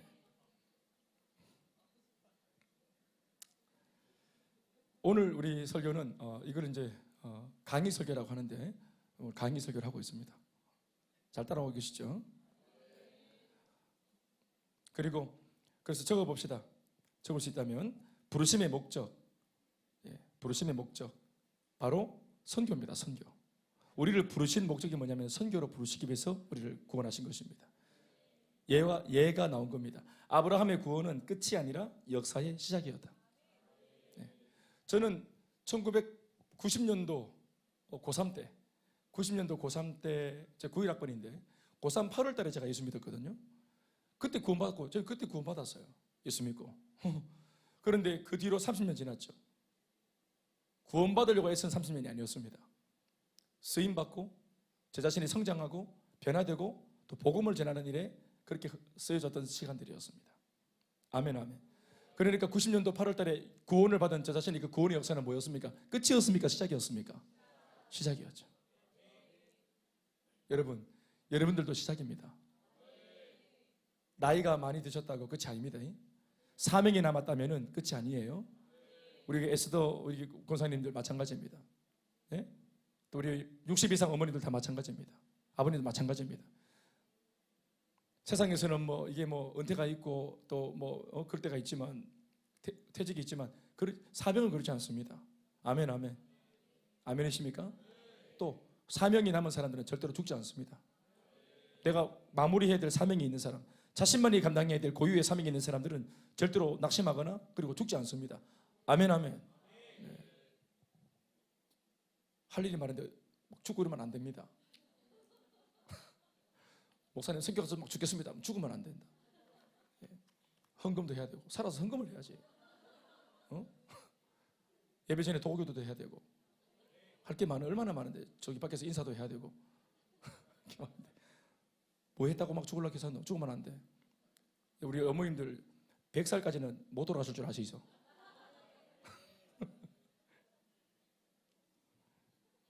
같이 오래 살아야지. 하나님은 우리 모두를 선교사로 부르셨습니다. 두 번째, 하나님은 이방에게 구원의 빛을 비추기 위해 이스라엘을 구별하셨죠. 아멘, 아멘. 구별하셨다는 걸 기억하십시오. 구별하심의 목적이 뭡니까? 선교를 위해서입니다. 부르심의 목적도 선교를 위해서. 아브라함 이야기처럼 수많은 지구촌의 많은 민족 가운데 이스라엘을 구별하신 이유가 뭡니까?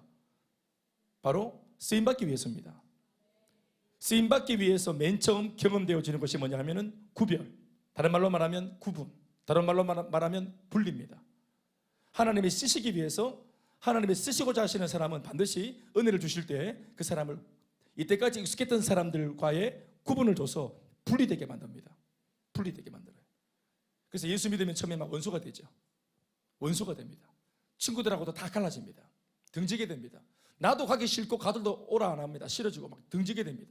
그게 영원한 분리가 아니라 한순간 잠시 나를 분리시키셔서 확실하게 준비시키기 위한 분리입니다.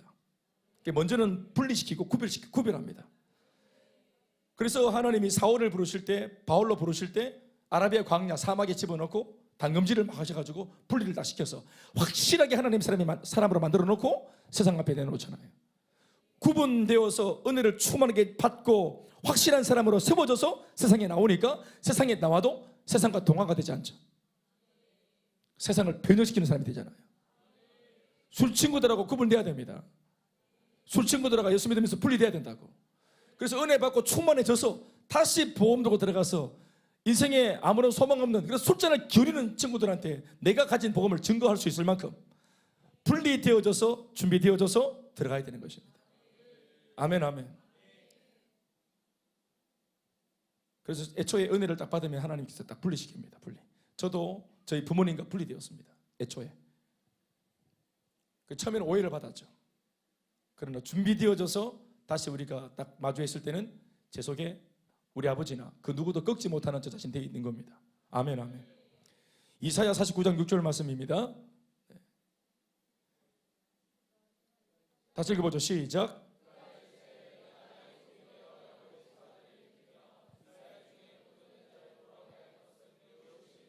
여기까지 합시다. 아멘. 예, 구별하심의 목적입니다. 또 세 번째, 예수님은 모든 민족을 제자 삼기 위해 12제자들을 훈련시켰습니다. 모든 민족을 제자 삼고 구원하기 위해서 12제자를 뭐 했다고요? 훈련시켰습니다. 세 번째는 훈련하심의 목적, 그것도 선교입니다. 부르심의 목적 뭐라고요? 구별하심의 목적이 뭐라고요? 다 같이 뭐라고요? 훈련하심의 목적이 뭐라고요? 신앙 훈련을 왜 합니까? 선교를 위해서입니다. 밑도 끝도 없는 훈련이 아니라 버릴 것은 버리게 만드시고 취할 것은 취하게 하셔서 쓰임받도록 하시려고 하시는 의도와 목적이 분명한 훈련이기 때문에 훈련이 은혜입니다. 아멘, 아멘. 우리를 하나님 말씀으로 훈련시켜서 쓰시려고. 그렇죠. 하나님 입장에서 우리를 쓰시려면은 하나님의 말, 하나님의 마음, 하나님의 뜻과 일치해야 되거든. 소위 그립감이 좋은 도구가 되어줘야 됩니다. 하나님께. 아멘, 아멘. 그러기 위해서 하나님 우리를 쓰시기 위해서 우리를 훈련하시는 겁니다. 세상 가운데 젖어 있는 우리를 하나님의 말씀으로 당금질해서 하나님의 도구로 쓰시고자 잡아놓으신 겁니다. 아멘, 아멘. 기꺼이 훈련이 되십시오. 하나님께서 뭔가를 버리려고 하시거든 기꺼이 버리세요. 하나님이 막 훈련 차원에서 낮추시면은 안 낮아지려고 애쓰지 말고 낮아지세요. 이거 참 쉬운 건 아닙니다만 하나님 낮추실 때가 있거든요. 우리를 다 낮추실 때가 있어요. 자존감도 낮춰주시고 막 마음이 가난하고 외롭고 쓸쓸하고 우울하고 나를 막 바짝 낮출 때가 있어. 그럴 때는 낮아지면 돼. 겸손하게 엎드리고 주님의 뜻을 구하면 때가 탁 되어지면 하나님께서 높이십니다. 아멘이십니까? 그게 훈련입니다.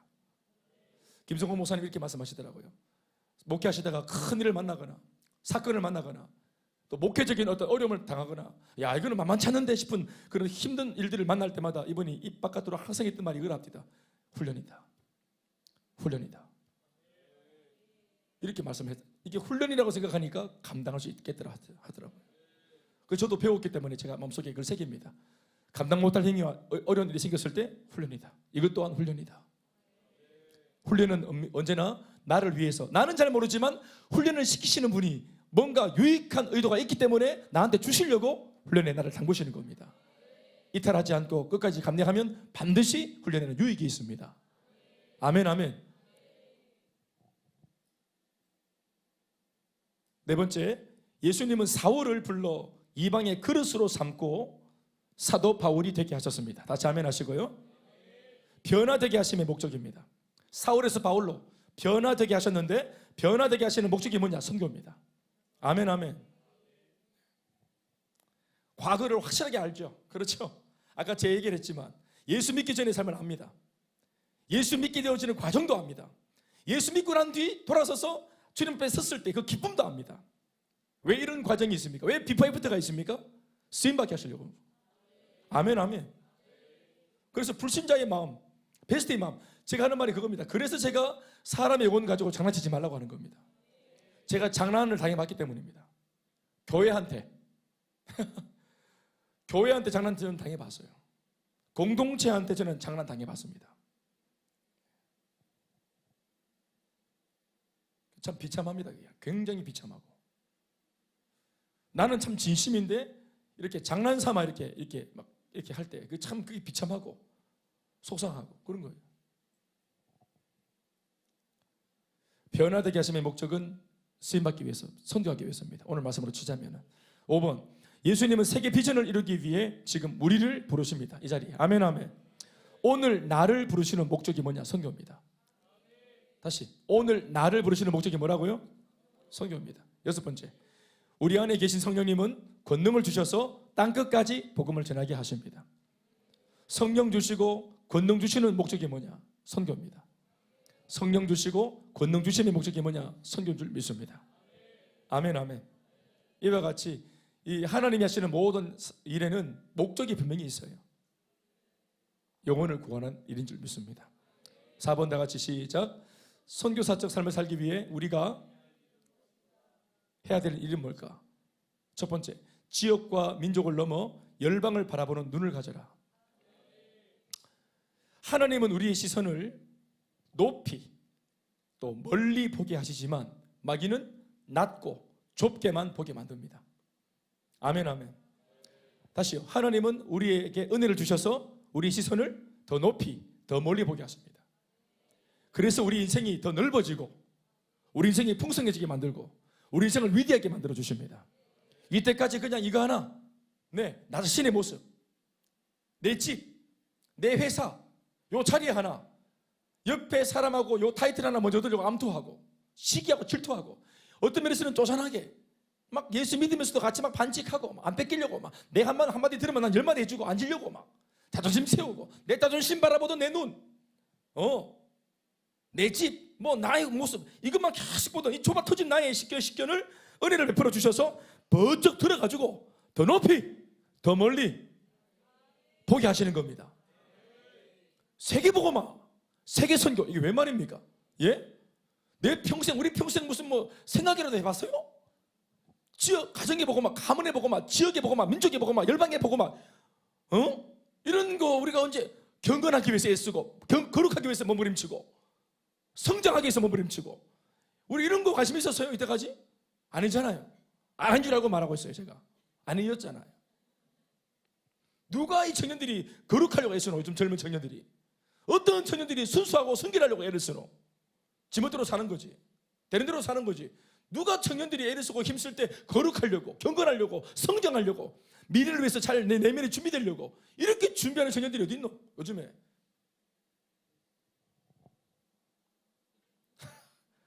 이 시대 젊은이들한테 미안하네. 내가 너무 역사관이 어둡나 모르겠다. 그런데 교회에 보십시오. 적어도 저희 교회 보면은 이 20대 아이들, 한참 막 혈기방자한 아이들이 다른 사람들에게 복음을 전하려고, 친구들을 섬기려고, 자기가 아르바이트 하는 이유도 섬기려고, 물질이 없으니까 이걸 알바해가지고 물질을 통해서 이걸 밥 사주고 섬기려고 알바한다 하더라고.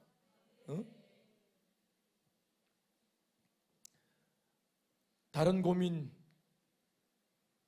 보다 더 고상한 목표를 위해서 이 젊음을 쓰는, 나는 이 아이들, 우리 교회 아이들의 미래가 정말 밝을 것이라 정말 진짜 축복하고 또 그렇게 예상합니다. 정말 그렇게 전망합니다. 벌써 이렇게 이 어린 나이 때부터 이렇게 산다 하면 부족해도 거룩하게 경건하게 살려고 몸부림치는 너희들, 그렇게 몸부림쳐도 잘 안 되지? 안 거룩하고 안 경건하잖아, 그죠? 그게 괜찮다. 그걸 애쓰는 게 어디고? 20대 때, 10대 때 이렇게 부족해도 그렇게 몸부림치다 보면은 누가 죄와 싸우노? 죄를 짓지. 죄를 누가 죄와 싸우노? 동훈아, 네 친구도 죄와 싸우는 애들 봤나? 죄를 짓지. 죄와 싸우잖아.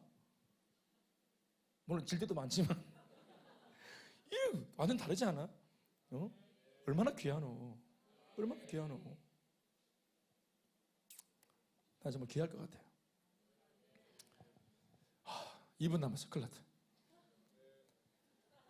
하나님은 은혜를 베풀어 주셔서 이렇게 나밖에 모르는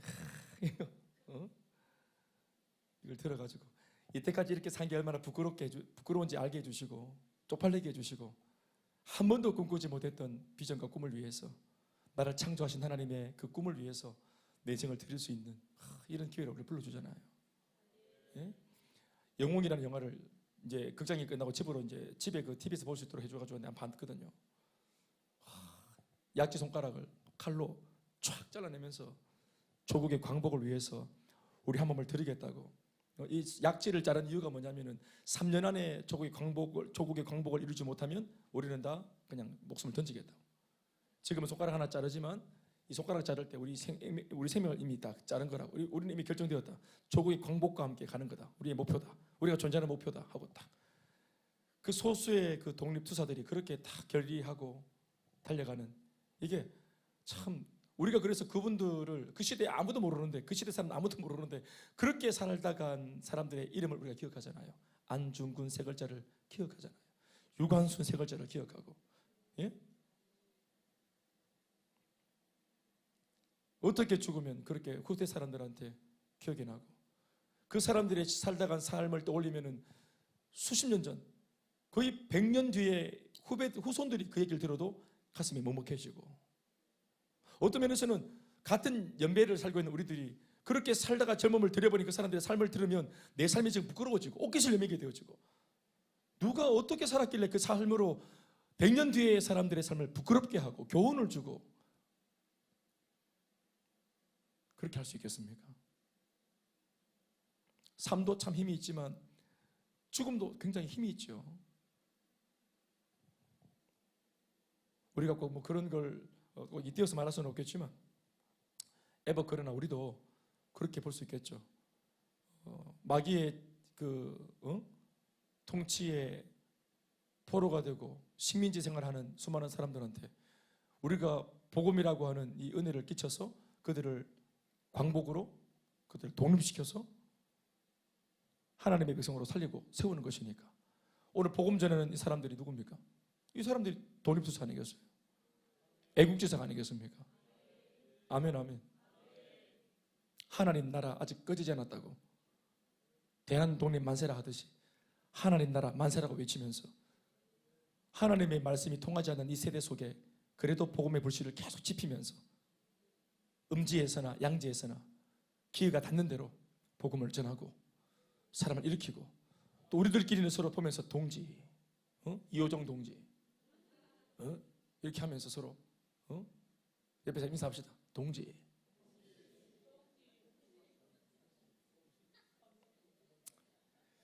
예. 오늘 이런 은혜가 있길 바랍니다. 아무튼 뒤에 막 남았는데 못하겠다. 마무리할까? 다 됐네. 40분까지 마칠게. 8분 남았는데. 거짓말 했으니까 기도할게요. 회개할게요. 네. 여러분들 앉아서 듣기만 하면 되지만 나는 또 해야 되잖아요. 얼마나 피곤하겠어요. 그렇지. 두 번째, 선교적 삶을 살기 위해 우리가 해야 될 것이 뭐냐? 두 번째는 전 세계 복음을 듣지 못한 민족과 나라에 대해 관심을 기울이라. 아멘, 아멘.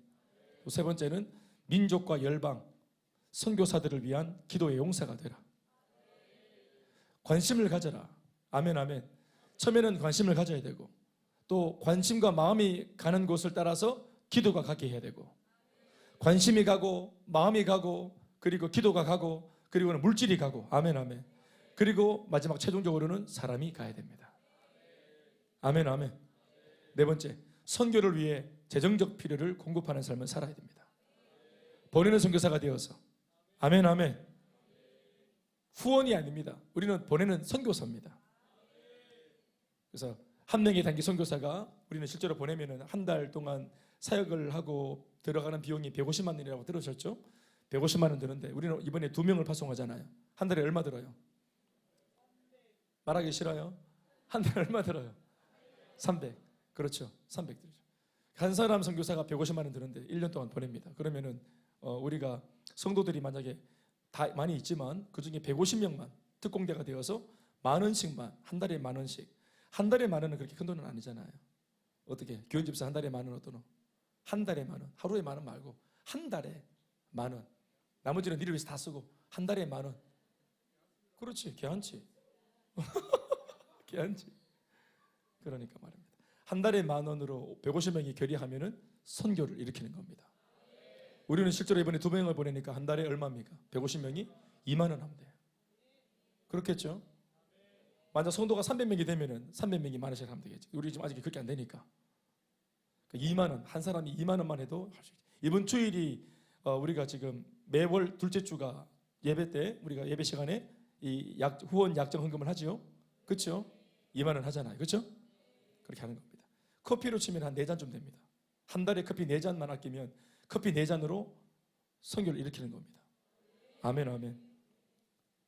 어떤 면에서는 정말 뭐 대단한 후원이라고 말할 수도 없을 만큼 작은 금액이지만 이것으로 하게 되어지는 일은 굉장한 일입니다. 여러분들이 이제 아울렛을 이번에 가보시면 우리가 하는 이 일을 통해서 그 필리핀 현장에서 어떤 일이 일어나는지 눈으로 보게 될 겁니다. 그러면은 돌아와서 야, 이거 2만 원 안 되겠는데, 이거 제가 예고합니다. 분명히 이렇게 말할 겁니다. 내가 드리는 한 달에 2만 원 가지고 이런 일이 일어난단 말이가. 이렇게 깜짝 놀랄 겁니다. 아주 그냥. 목사님 커피 4잔이 무슨 말입니까? 40잔 정도 해야 안 되겠습니까? 이렇게 하는데 분명히. 그러지.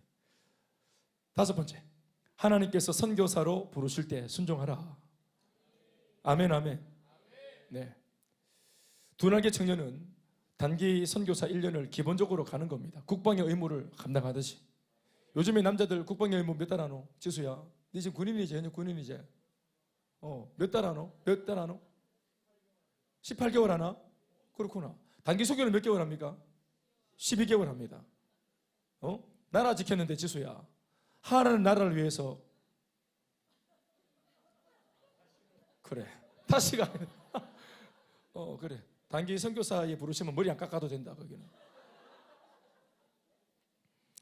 사랑하는 여러분, 우리가 은혜 받고 구원 받고 비전을 발견하고 온 교회가 다 같이 선교하는 이런 분위기에서 얼마든지 갈 수 있지 않겠습니까? 그 1년 못 가겠습니까? 얼마든지 갔다 올 수 있습니다. 네. 하나님만을 위해서, 오롯이 내 평생을 놓고 하나님만을 위해서, 그 선교지에서 하나님만 생각하고 하나님만을 위해서 오롯이 복음을 전하고 눈 뜨고 감을 때까지 복음으로 살았던 이런 1년 정도의 기억을 가지는 것, 이 정도의 경험을 가지는 것은 우리가 평생 사는 것에 있어가지고 큰 힘이 될 겁니다. 아마. 아멘, 아멘. 우리 어른들 보면 유학도 보내잖아, 자녀들.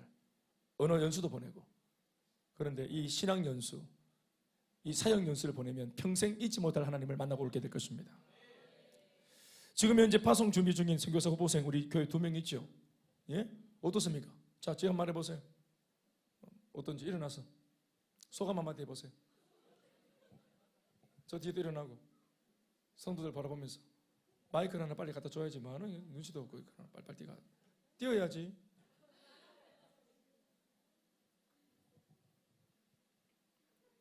오늘 선교 트레이닝 하고 있는데 그래 어떤지 소감 한번. 응? 먼저 하세요. 한 달 뒤에 가게 되는데 어떤지. 응? 말해보자.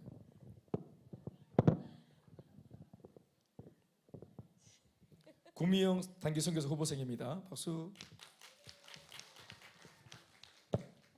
오늘 또 트레이닝을 들으면서 내 평생의 1년을 정말로 살아감에 있어 하나님만을 위해서 살아가는 1년이 되어지는 이 시간을 허락하신 것에 대해 너무 감사하고 정말로 제가 생각지도 못했던 이 시간들을 이렇게 하나님을 위해서 쓰임 받을 수 있다는 것 자체가 내 인생에 정말로 새로운 기회가 주어졌구나. 정말 감사한 시간인 것 같고 오늘 들으면서도 이전과는 또 다른 마음이 들어서 또 1년 나가는 이 시간을 정말로 후회 없이 쓰임 받는 이 기쁨을 누리겠다 다짐하는 시간이 되었습니다. 그래. 남편의 그 보고를 들어보니까 최근에 방언을 받았나? 선교 가면 이제 기도를 오랫동안 많이 해야 되는데 기도하려고 그러면 이제 방언을 받으면 기도를 오랫동안 하기에 유리하잖아요. 그러니까 사모했는데 또 선교 가기 전에 하나님 또 은혜를 베풀어 주셔서 또 은사, 방언 은사도 받았습니다. 또 하나님 영광입니다. 박수 감사. 참 감사. 또 네, 선교 너무 기대가 되고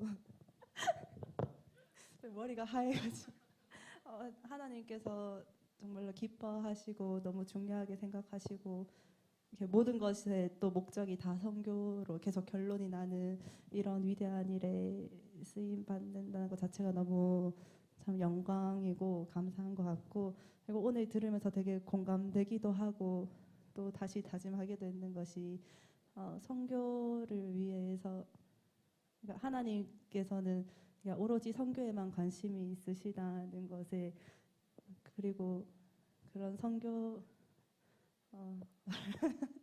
그래서 나의 삶에는 이렇게 관심이 없으시지만 선교를 위한 삶이 될 때 나의 삶에도 관심이 있으시다는 그런 부분을 들으면서, 근데 속으로 그렇게 안 하셔도 그래도 이 길을 가겠다 이런 생각을 하는 찰나에 또 목사님께서 그리 안 하실지라도 그런 본분을 다하는 것이 또 복이다 이런 말씀을 하셔서 이렇게 너무 공감되고 또 더 한 번 더 다짐하고, 또 이런 1년이 아니라 정말로 평생을 또 이렇게 선교에 헌신하고 감당하는 선교사적인 삶을 살아가겠습니다.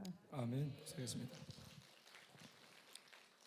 6월 4일 날 갑니다. 그러면 이제 1년 동안 이제 사역을 하는데 우리는 한 달 뒤인 7월 마지막 주에 단기 선교 우리 아울리처들이 한 61명 정도가 갑니다.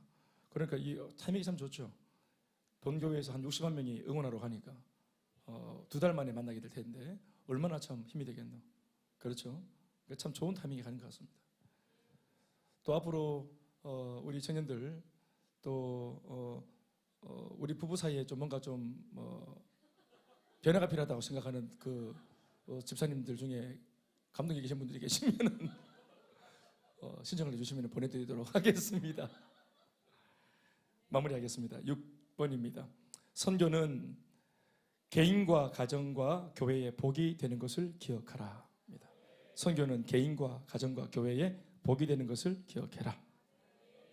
하나님께서 가장 기뻐하시고 또 가장 관심 있어 하시는 일에 우리가 동참하면 하나님께서 이것을 귀하게 여기실 줄 믿습니다. 복을 주실 것입니다. 그러나 아까도 말했지만 복이 없다 해도 마땅히 해야 할 우리의 사명이고 우리의 도리인 줄 믿습니다. 7번째, 평생 나가든지 보내든지 선교사적인 삶을 살기로 결단하라.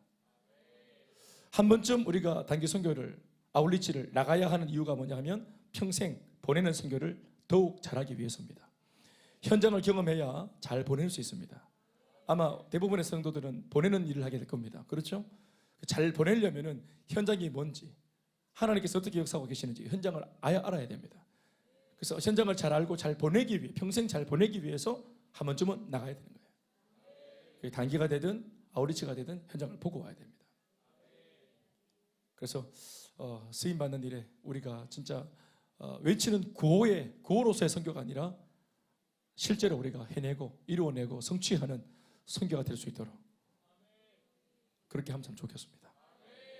장시간이었는데 또 일반 설교와 다르게 또 강의를 했는데 또 이렇게 열심히 들어주셔서 참 감사하고 또 주신 메시지 마음에 새기고 또 하나님께 은혜 구하며 기도하시겠습니다. 다시 일어나시겠습니다.